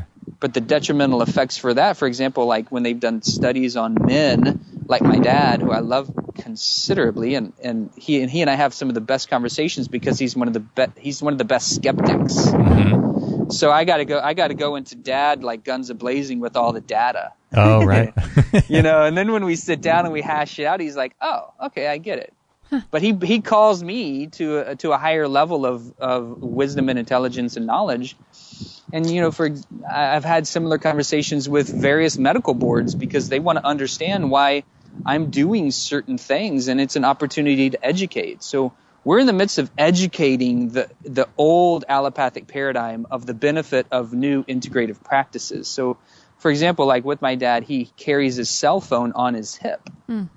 And when they've done studies on men who have their cell phones on their hips, you do a bone scan and you see localized osteomalacia, which means disintegrating bone over time. Wow. Because that AC current is constantly being fed at a cellular level, and it's disrupting cellular repair mechanisms. Mm-hmm. Right? So, there's such a variety of ways that we get our stress field, our sympathetic overdrive stimulated. Mm-hmm. And so it screws up people's sleep, or maybe people are trying to take prescription medications, alcohol, marijuana, a variety of other things that they might bring into their field, all of which might help them get to sleep because many of those are hypnotics, but they screw up the REM cycle. Right. So you're not getting restful sleep, you're not getting healing sleep. So I invite everybody first off is to go float. Find a float center and float and do it regularly. Yeah, we do it often. Kate and I, we just are such huge fans. We're hooked. Yeah, Excellent. We've been doing it for a few months now on a really regular basis, and actually since last July, and it has changed everything. It's changed our lives. Yeah, tell me what'd you find? Well, it's an incredible environment because there's nothing like having all five senses of your field removed, and so I think it's incredible for people that are very stressed. I think it's incredible for people that are very worried and fearful and under a lot of anxiety. I think it's one of the biggest things I think that it's been for me in order to sort of detach from this modern world and sort of get in touch with who I really am and what my goals are, and relaxing and letting go. I think the biggest thing for me has been just letting go, learning how to let go. Isn't that just a sweet surrender into a state of relaxation and centering oneself and for Kate, learning how to just like de-stress and decompress and just like let go. It's just amazing. And Kate's been loving it too, right? I've been loving it, and I've had some seriously amazing situations where I've been in the halfway during a float session, and I'll open my eyes in the dark and just I'll see visions. Right. It's amazing. Isn't that phenomenal? And some people believe, and again, this is going to take a little bit of research and kind of creative investigation. Is some people believe that's a natural endogenous production of DMT. Really? That when you relax that default mode network that's continuously scanning the environment, because our visual sensation and gravity take up about 80 to 90% of our sensory input, and you've just relaxed those, that now you have more neural networks that are firing globally throughout the brain, online and available to give you input, and you're actually now tapping into the visual experience of the endogenous or the inner DMT production that's already there, but you couldn't really fully appreciate it or fully focus it or fully see it because you weren't in the right environment to be able to notice it. It's hard to access that. It's funny what happens in a situation where you put yourself willingly in a place to be open. I think you have to go in with an open mind, though, honestly, to even gain some of these benefits of the floating. And it literally has changed my life. I've fallen in love with it. Oh, I'm so happy to hear that for you guys. Yeah, it's incredible. When you said that, our eyes lit up across the desk here at each other. We're like, right on. He's speaking our language. We love it. Yeah, totally, right? And so this is where we get really creative. And we get into like modern day alchemy, and we get into like the frontier medical paradigm evolving itself, and we're in the midst of doing that. And you guys are doing that in such a beautiful way because you're bringing a lot of cool frontier thinkers and integrative idea makers into a discussion forum where, because you're picking up on the cool things to ask and how to shape the conversation, you're bringing everybody's gifts up to the surface. So other people and practitioners, for example, you had a great interview with Jennifer Daniels that I heard the other day on turpentine. Oh, right.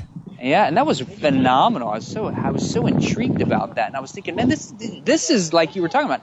This is the great discussion forum that we're in the midst of, is bringing these medicines to the forefront so people can understand how to access them and bring them into the alchemical representation of integrative medicine. This is integrative medicine in action.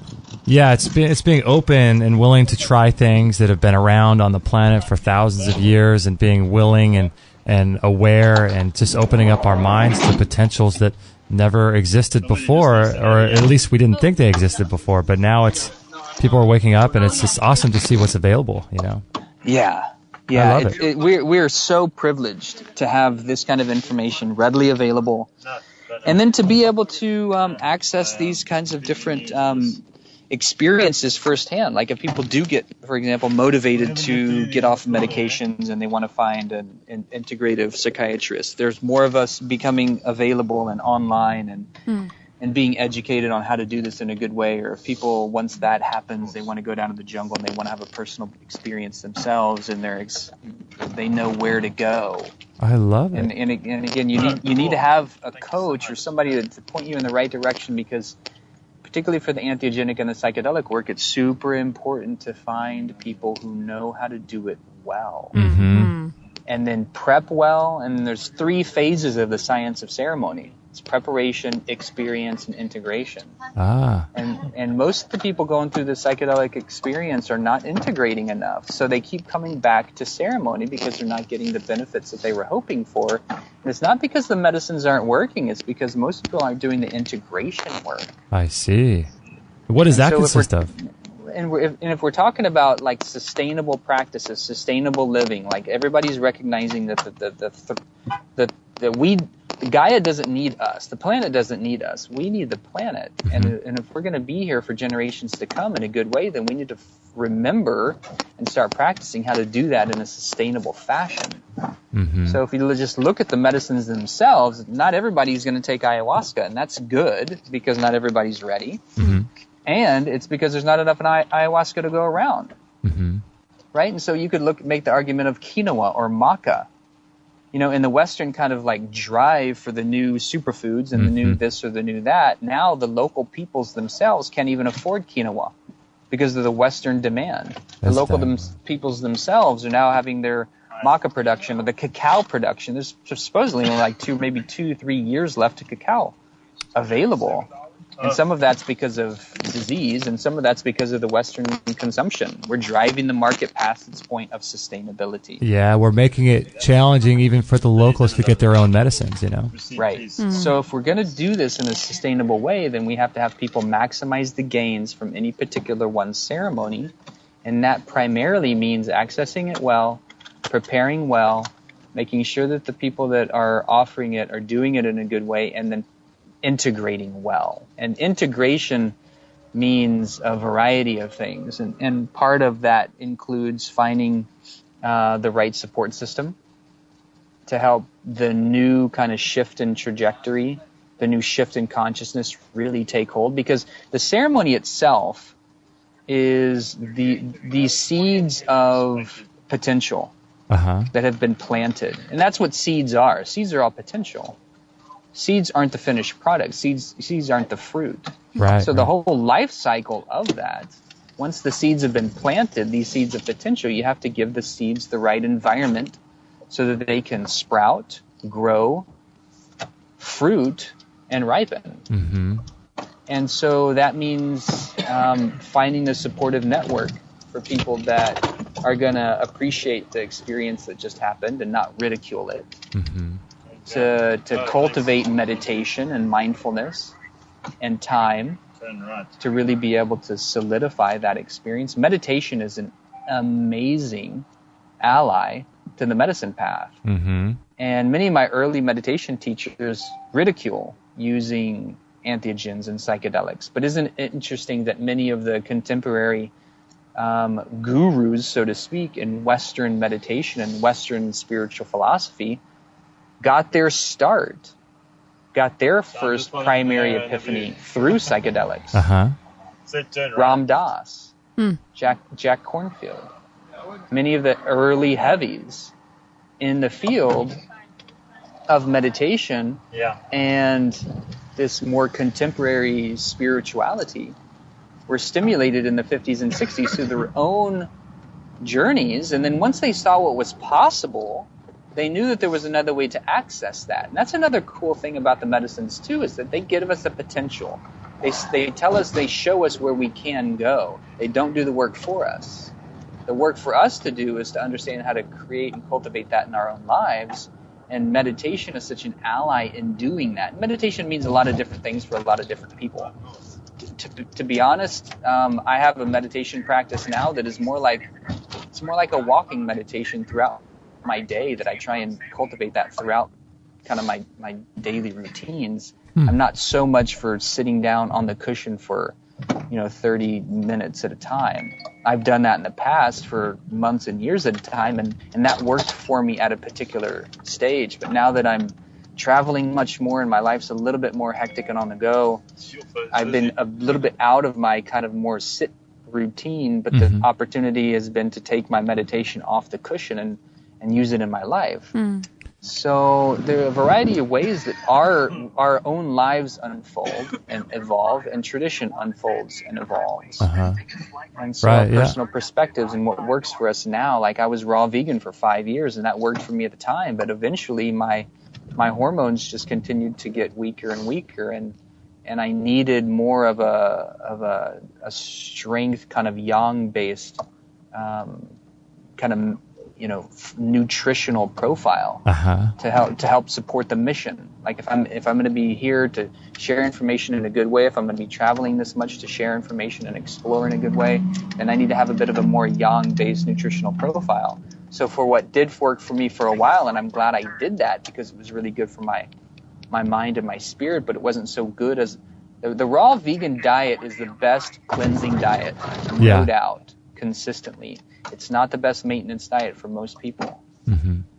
Well, yeah, you and I sound like the same thing. I've done the same sort of path. I was doing that for about 7 years, 100%, and I'm doing sort of what you're doing now. And I think it's awesome. I think that it's cool that you're teaching people about a framework when they do use these types of plant medicines to have something that integrates into their life and putting together practices in their life that they can use after they're done, so that it carries on the strength of the medicine. If people want to get in contact with you, you said before the show your email is drdanengle@gmail.com. Is that correct?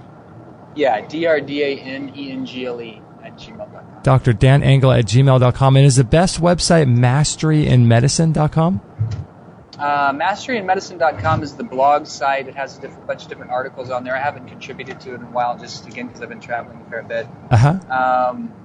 That's another good site, just to get kind of a foundational protocol, and we're going to be putting up some more audio interviews and more discussion formats about these kinds of topics on there pretty soon. And then, you can check us out with what we're doing at RPI, what we're doing at On It. And those are probably the primary modalities, for ongoing discussions. That is awesome. I'm so glad you joined us. Thanks for taking the time during your multiple cross-country travels there today to be on the show. Yeah, it probably wasn't the most smooth interview, but it gives it a little bit of spice. Yeah, that's so awesome. Hey, Dan, can you hold on the line for just one moment? We're going to close out our live show. And I just want to thank everyone for joining us live. I really appreciate it. If you want to do so, it's extremehealthradio.com/live. And we are on typically every Friday morning at 9 a.m. Pacific time. And there's a ton of people in the chat room. And a lot of times people make friends with each other. It's a good time there. So check that out, extremehealthradio.com/live. This was episode 370. Gosh, can you believe that? Yeah, man. So you can go to extremehealthradio.com/370 and grab the show notes. Thank you, Kate, for taking notes. You are welcome, my friend. Sweet sassy molassie. My haven't goodness. said that in a while. That's a lot of notes, right? Yeah, it is. I love it. So we can check that out. And again, his website is Dr. Dan Engle, DrDanEngle @gmail.com.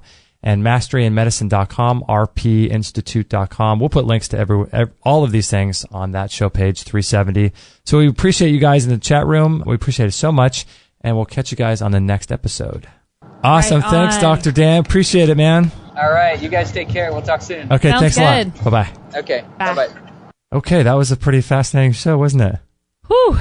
My I love how goodness. Jenny in the chat room was saying she can't wait to listen again on the podcast. And I said, I'm right beside you. I want to hear it again too, because there's just so much, like, I really connected with him. We can talk about it, but Yeah. I want to hear it again too. If we could have him in studio too, that would be Oh fun my too, wouldn't gosh. it? Let's work on that. We've got a little bit of stuff to break down. I've got a couple things I want to say, especially about floating and some other things about addiction. So we're going to take a little break, and we'll be right back right after this. So I've been following a guy named Lucas Rockwood for years and years, and he's a yoga instructor and a raw foodist, and we were finally able to get him on our show on episode number 10. So if you want to listen to his interview, it's really good. But he's a really good guy. We're honored and proud to be supporting him and his products at Yoga Body Naturals, and he's got this really cool product called the Yoga Trapeze, and you can check it out at extremehealthradio.com/trapeze, and that's TRAPEZE. It's really cool, like a yoga swing that you can install in your house or in your garage or anywhere. It's really, really cool. It helps to invert the body, and you could do back bends, and it's really, really an amazing thing for elongating your spine and relieving back pain. But the power of inversion is really, really critical. It's really sold and marketed as something that will help your back, but the power of inversion is really, really great. And people like David Wolfe and lots of other people talk about how powerful it is to invert the body for some portion of the day, for as often as you can. And it's really cool. It comes with a bunch of videos that teach you how to install it. And it's got a bunch of practice videos too that comes as a bonus. He gives you a 2-month supply of this Liquid Energy B, which is like $25 normally. And he's got 108 Super Juices ebook that's normally $30, and also a Yoga Trapeze chart that's normally $20 that he throws in as for free. And you can get them in purple, two-tone purple, or two-tone orange.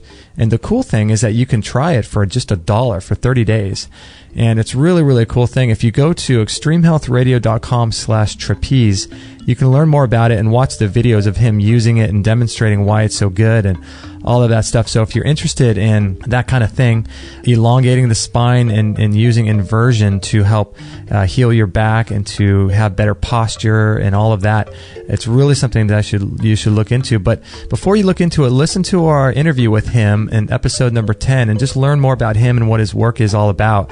And then go to extremehealthradio.com/trapeze if you're interested in getting this thing. And if you get it, let me know. I'd love to hear what your thoughts are about it and how it's benefited you and all that. So thank you for listening. And you can also check it out in our store too. So don't forget to check it out there. Thanks for listening, and let's get back to the interview. All free shows, all the time, on Extreme Health Radio. Opening minds and transforming lives worldwide. Join our community today. Sign up to our email list and instantly get our free gift to you, along with loads of inspirational content and cutting-edge tips to help change your life at extremehealthradio.com/subscribe.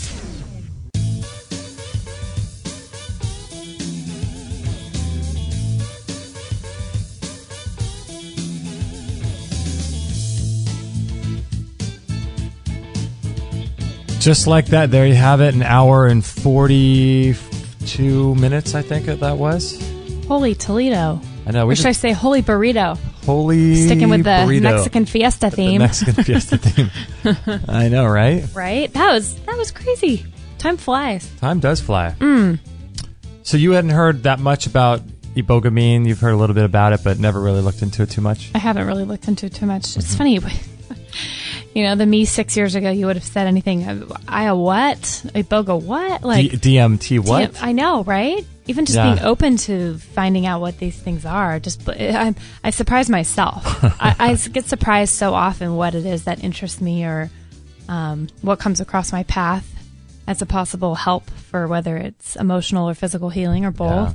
I know, right? What's possible. Yeah, you'd heard a bit about it, hadn't you? You're kind of interested in the psychedelic world, and I know we've been wanting to have more people on the show talking about these subjects, which I think is really important. Yeah, because I'm like, sort of like, Dr. Dan, it's not necessarily, I mean, I think there's going to come a time where I do these things. I mean, like he said, he had 200 experiences with ayahuasca.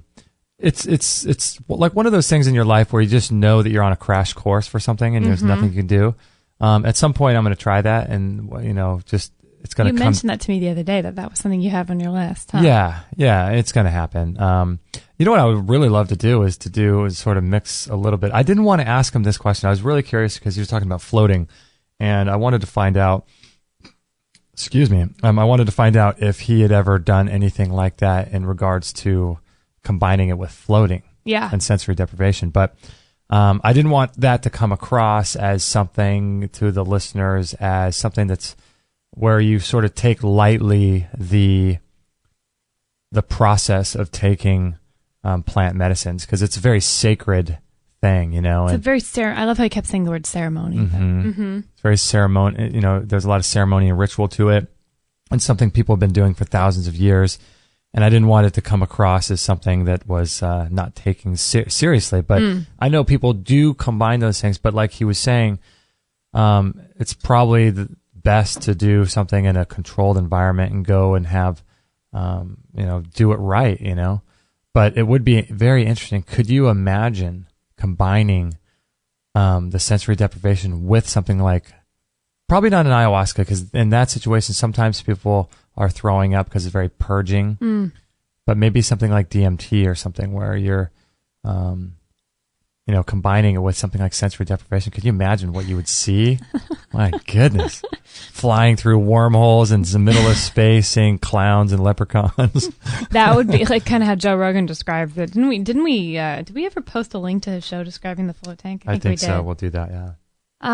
That would be a trip. I know, because the last couple times I have gone into the tank, I've taken little drops of my orchid essences. Oh, have you? Not like I'm expecting it to be like this out of mind experience. Yeah, I just find them to be really healing, and like I've mentioned on previous shows, super subtly grounding, and they really do just ramp down the stress level and take you to, I don't know, just a really mellow place in life. So I thought, what's better than throwing some of those under your tongue before you step into the tank? And I mean, but even without them, my experiences have been just as powerful. But I thought, why not just up the ante a little, and whatever I could do on that I feel safe with at this point to kind of get even an elevated experience.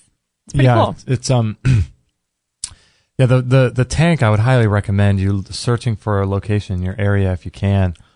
We've got a great location in called newportfloat.com. If you're in the Southern California area, I think if you mention us, does he give a discount or yeah, he what does. Does he? I don't remember how much, but he does. Yeah. We did a whole show on episode 301 with the float tank. But what did you think about what he was saying about the reasons why certain people?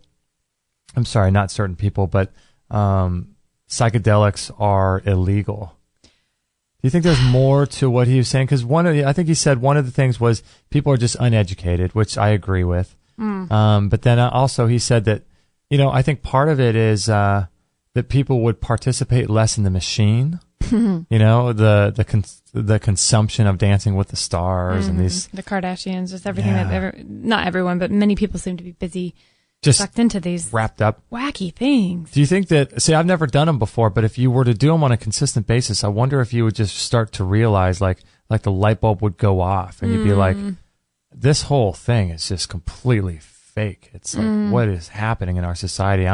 Instead of watching TV, and watching Dancing with the Stars or Who Wants to Be a Millionaire, I'm going to read books and do ayahuasca or something. I think a veil will be lifted for sure. Yeah. I don't know. There's got to be more though, right? I think so. More reasons why it's illegal? I think so. And I think I'm more sad about it than mad. Some things I get really angry about, which isn't a good way to react, but I do. I just feel like this internal anger. This one just makes me sad because I see the help that is available that's not available. You know, the things that have existed probably since the beginning of time, that people are just needlessly suffering. It's really wrong, in my opinion. Yeah. It's really wrong that people don't know about it, first of all, and then they don't know how to get it. And maybe, I don't know if this kind of treatment, like you said, in a controlled and safe environment is expensive. Do you know how, like, if people want to look into it, is it a really pricey thing to do? I don't know. Because, it would be really interesting to go over to Arizona and try that. Or are you talking more like the Ibogaine where people can get off addiction, medications they're addicting to? Is that what you're talking about? Yeah, I don't know what the process is. What is the name of that place that he was down just in Tijuana right now? What was the name of that place? It is called, hold on. What was it? No, that's in Peru. Not Crossroads? Crossroads, that's right. And you know what, too? You might want to follow Temple of the Way of Light. I follow them on Facebook. I'll put a link to their Facebook page. How'd you find out about them? Through Amber Lyon on her site. Okay. And if you go to Reset Me, I think she does. I know she's talked about this, but I'm not sure if she's actually done it. But I think there's a place on her site where you can actually rate and review different ayahuasca locations, because there's a lot of there can be a lot of deleterious things going on down there because it's becoming such a huge thing for Westerners to go down there. So there's a lot of people that aren't really shamans that are setting up, putting their sign out and in a dark alley with their greasy mustaches. Twisted very up sinister. No, right? No, but I do. That's happening. Yeah, I think that's sad. I've heard her talk about that before, where she's was going to do it or is doing it, where she's putting it, a whole rating thing so that you can go and you can look at what people say about it. And, because you have to be careful where you go too. Sure. But, it's like a star system, like 5-star ayahuasca. I think they're doing that. That's great. Which is cool. Sounds funny, but that's great. Yeah. Reset.me is her website, and you can follow her on Facebook. It does make me sad too. It does make me think, gosh, I wish people just knew of other options. There's a guy, let me find his, what's his name? Dr. Andrew Hill. He's a neuroscientist. And he's doing a lot of work up in UCLA, his PhD, at a website called True Brain, TRUBRAIN. And it says their mission is to help optimize your productivity and efficiency without relying on excess caffeine or prescription medication. So they're doing some unique work with people, that are doing or addicted to prescription medications, antidepressants, drugs of all kinds, heroin, alcohol, all this stuff. And what they're doing is they're not doing the traditional, what's the name of that, the main traditional thing for people, 12-step? The 12-step program, yeah. So the 12-step program is more like, complete denial, complete absence of something, which creates a whole set of issues. And so what he's doing, Dr. Hill's doing, he's sort of doing an integrative approach with drugs that are legal, like alcohol and things like that, where he's working in terms of with the goal of the person. So the goal of the person may not be to completely get rid of alcohol from their life, but they just want to be able to do it in a way where they have a drink a couple times a week, and it's socially, not addictive. And so they're working with how the brain works in a whole integrative approach with how the brain works so that the brain can work healthily, so that they can change the receptor sites and allow people to actually have a healthy relationship with alcohol and have a healthy relationship with antidepressants or these types of things. And so it's a whole different approach than complete absence. And so I think that complete absence thing is going to go out the window too, when people are realizing there's different ways to achieve the same goal. Yeah, that's an interesting concept to me. How do we live in moderation and not demonize things that aren't necessarily a bad thing for everybody? Maybe at certain times, at certain challenges, these aren't the best things, but how do we get back to a balance? Isn't it all just about balance?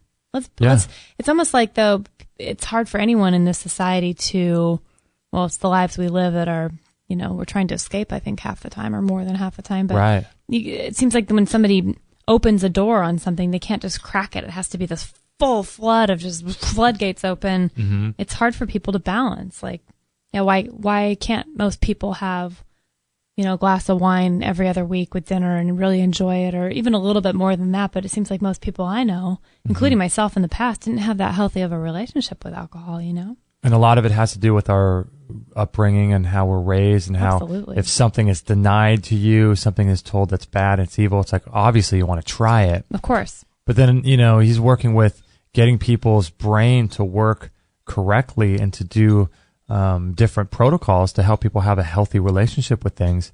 See, that's really neat. I think that's great because, maybe it's that, what was Mary saying about this whole new age, not new age, but this new age, the age of Aquarius and the age of Pisces that just ended. Yeah, our friend Mary Attal that we had on mentioned. Yeah. Stepping into a new realm. And maybe this is the type of thing where people are going to be open to, not necessarily demonizing cigarettes or demonizing alcohol, but hey, let's live in harmony with these things and see if there's a healthy way where we can not be addicted to these things. It's a whole new thing, and it's a whole new paradigm. And this whole psychedelic stuff, I think maybe we're coming into a new age, like Mary was talking about when we went to go see her, and you had your work done. By the way, that work done helped you a lot, didn't it? That work I had with her, I had a session almost a week ago last Tuesday, and let me tell you, helped a lot, didn't it? Yeah, it helped almost immediately. The next day, I was able to function. For those who don't know, I just had this major flare-up after eating some high-sulfur foods that I probably should have not done, and it brought me back to how I felt over a year and a half ago when I literally just felt like my organs were shutting down. And Mary spent some time with me, came to my rescue, and the next day I was able to literally recover probably by 50%, 60%, and then the next day it was better, and I'm back to where I'm back to functioning. So yes, and functioning with a lot of, I think, new answers and new direction and what might be going on with my body. So I'm really grateful for that experience already. Did we share all that on the last Free For All Friday show? I forget where we... Yeah, I think we did. Okay. I don't know if we shared we just shared that I think that I might have this mercury poisoning toxicity going on. That's right, we did, yeah. But yeah, it's been quite the journey. Yeah, it's been an amazing thing. So hopefully these ideas are opening up new realms and opening up new portals in your mind and your soul to see if there's different ways of looking at these age-old problems we have, Ibogaine and Ibogaine and, all these plant medicines. They're such funny names, aren't they? Yeah, hard to remember. I know, right? Yeah. Ayahuasca, DMT. What was the one with the frog, he said? Yeah, well, I have it right here. This is interesting. Well, I don't understand. What is a toad? An actual toad? The Sonoran desert toad? I think so. He mentioned toad and frog, because I'm actually thinking that they're not plants, that they're actually animals. I wanted to ask him, what is he? Is it some sort of extract that he takes out of the frog or something? I wonder. He's like eating frog's legs with fried coconut oil. Oh my gosh, that would be funny. Bufalvarius? Yeah. Bufalvarius. I'm not sure how you said that, but holy moly. I know, there's some cool stuff going on. A really lot of options. Cool. Yeah. Really cool. Just want people to know that there's, we all know of the medical options out there. So that's, it's good, and we all know that. But, I think it's important for people to know all the alternative stuff too. And I think do too. Psychoactive plant medicines are things people have been using for thousands of years. It's important to realize they're there. Mm-hmm. And now maybe with the work of Amber Lyon, we can start getting some, credible locations that people can trust, and they can go down there and have some experiences. Yeah. And I'd love for people to share their experiences. I mean, I know probably a lot of our listeners are way far beyond our experience with this, which is just the interest is like peaked, Would you do it? Yeah, I was asked that in the chat room. I think I would, but I agree with Jenny, who I was chatting with in the chat room about it, because she asked me the same thing. Mm-hmm. I said yes, because I'm pretty open to saying yes to a lot of things that I would have said no to in the past when it comes to helping and healing and experiencing new things. I really am open, but I do agree that it would have to be the right setting. It would have to be at the right time, where I really feel like I'm in a really good place. Mm-hmm. Not like I can't be there and I mean, a lot of people are probably in desperate sort of bad places when they go looking for help, but I'd have to feel pretty good about it. But yeah, I would do it. It would make me nervous. I'm not going to lie. I would feel a little bit, I mean, with anything new, it's just kind of uncomfortable and funky. But yeah, how about you? I would. You know what's funny is like I've heard people say that, oh, I'm afraid that I might never come out of that psychoactive state, right? Yeah, that's what kind of makes me nervous. Yeah. It's funny that I never even thought of that until someone said that. Oh, really? I thought, oh, wow, I would love to do that. You know, with something like that, I'd be very careful, and I'd almost want to do small doses of it just to lead in, just to have a slight experience and see, okay, I'm okay with this. Okay. Mm-hmm. You know, test tomorrow, the waters a little. You know, the next day I could do it again a little bit more and just kind of ease into it. Mm-hmm. I don't know if that's possible, but I never really thought of having something happen to your brain and you're just always like that. You're always seeing these weird visions. But I think, yeah, I mean, for sure I would do it. Yeah. I know you mean. I don't want to be afraid because growing up in this church that we grew up in, there was this woman named Renata, and she had to be like, maybe at the time, like in her 50s, but she always seemed really old, but she was so childlike, and you clearly knew she had a disability of sorts mentally. But I'd found out that she had been drugged at a high school party when she was young, when she was in high school, and never recovered. Like, it scrambled her brain. I know there's different kinds of drugs, different kinds of scenario, but I thought, oh my gosh, she's stuck in this weird world of, I mean, she was always just like, she was so happy, but just like bouncing around during the church songs, clapping, smiling, laughing, but she was like this little kid. And I thought, wow, to be stuck in that kind of a scenario because of a bad choice you made, or, you know, got a bad batch of something, that did make me nervous. And that stuck with me. But, you know, there again is my fear keeping me in bondage to something that might not even be true. So yeah, your fear could be isolated incident, you know. Your fear could be keeping you away from the actual healing. Yeah. Yeah, I'm glad that he mentioned. I'm really glad that he mentioned that that girl had passed away during that experience. Oh yeah. There is always risk involved, and he's not saying it's perfect, but there are better ways to do it. It should be a learning for a lot of people that you don't just go out and, like you said, find the first guy who has a sign up down with an arrow down the road going, come try ayahuasca. Like, you do have to make an informed and educated decision. I'm looking forward to the day when all this stuff is legal. Roadside shaman. New business site. Wonder if that's taken. I know. I should check. RoadsideShaman.com. BackAlleyShaman.com. .org. .Peru. Peru. Sorry, would you say you look forward to a day where what? Yeah, I'm just looking forward to the day when all this stuff, you don't have to walk around and be afraid of carrying stuff in your car or getting, you know, cannabis oil to heal your disease. Mm-hmm. I just long for that day when there's just medical freedom. I mean, medical liberation. Nice. I know, right? Yeah, for sure. For sure. All right, so I think that's a wrap. This was episode 370. We'll put links to everything, even the Dr. Andrew Hill website, truebrain.com. We'll put a link to that, all that stuff. And again, his website is masteryinmedicine.com, rpinstitute.com. And if you text get healthy to 33444, we'll send you our Lessons from the Miracle Doctors ebook, which talks a lot about cleansing and detoxification protocols and how to do all these things. And there's also an audio program I put together myself about how I overcame food cravings to chocolate muffins, pizza, my favorite food, pasta, pizza. I see your mouth watering over there. Yeah. Spaghetti, my mom's meatball spaghetti. Oh, you loved her bolognese sauce. But yeah, I did this one technique. It's basically one thing that I did, and I just stuck with it over time, and man, was it easy to overcome food addiction. You really did. I have to say that, like, you flipped a switch overnight. So this is invaluable information. I think people should spend the time taking their time to look into it. Yeah. Thanks for sharing it. Yeah, get healthy is the word. Get healthy to 33444, and you can do that right on your phone and all that. I don't have to tell you how to do that because I don't even have a cell phone. Oh, that's right. You had to cajole me into trying this out to see if it worked. As a test. It worked. And also, I want to thank everyone who listened live. We really appreciate that. And I want to thank our newest Patreon supporter, Evan Hinkle. We really appreciate that. I think he's donating $1 or so per episode. And if all of you guys would do that, that would be so incredibly helpful to us, and we would appreciate it so much.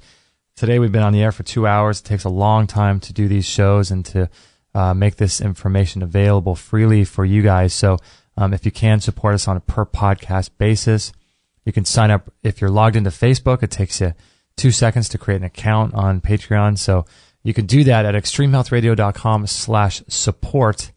That will redirect you, and that would be just absolutely incredible. Then another great thing to do is to bookmark our Amazon link, extremehealthradio.com/Amazon. You bookmark that and use it anytime you make a purchase there, and we will get a little commission. So that will help us as well. Someone posted in the chat room, I forget what number they were, 9966 or something.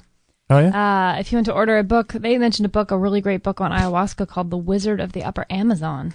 Oh. So if you want to buy The Wizard of the Upper Amazon through Amazon, that'd be a great way to support us. Oh, yeah, that's right. He said it's really great. He or she said this book is great.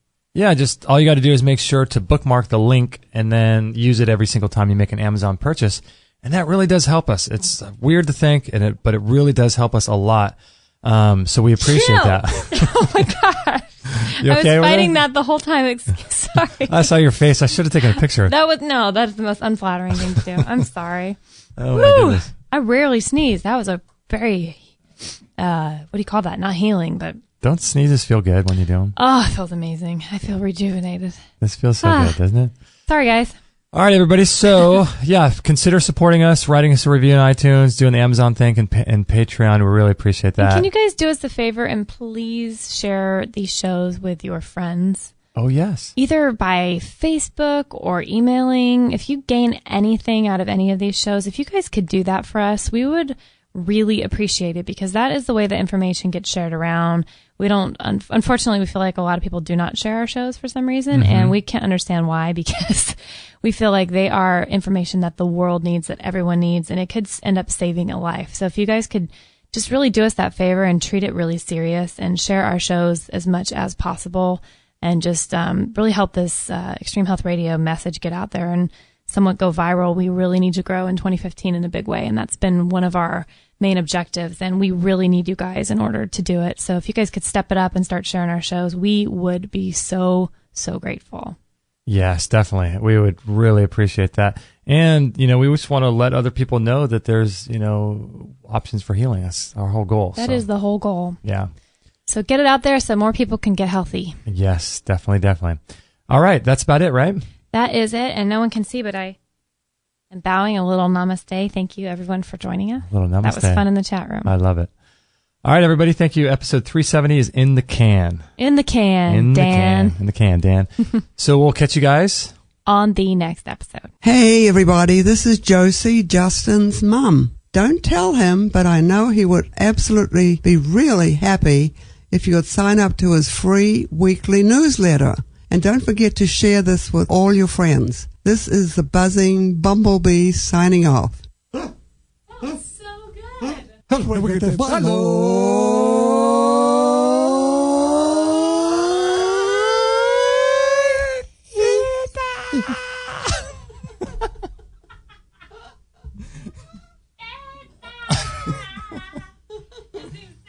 Oh my gosh. Thank you for listening to this episode. It's time to go for now, but our mission does not end with this show. Justin and Kate will be back with another interview packed full of ideas, discoveries, and unique ways to regain your health. Head on over to extremehealthradio.com/subscribe and instantly download our free gift too that contains cutting-edge strategies to start making healthy lifestyle changes today. No material on this blog is intended to suggest that you should not seek professional medical care. Always work with qualified medical professionals.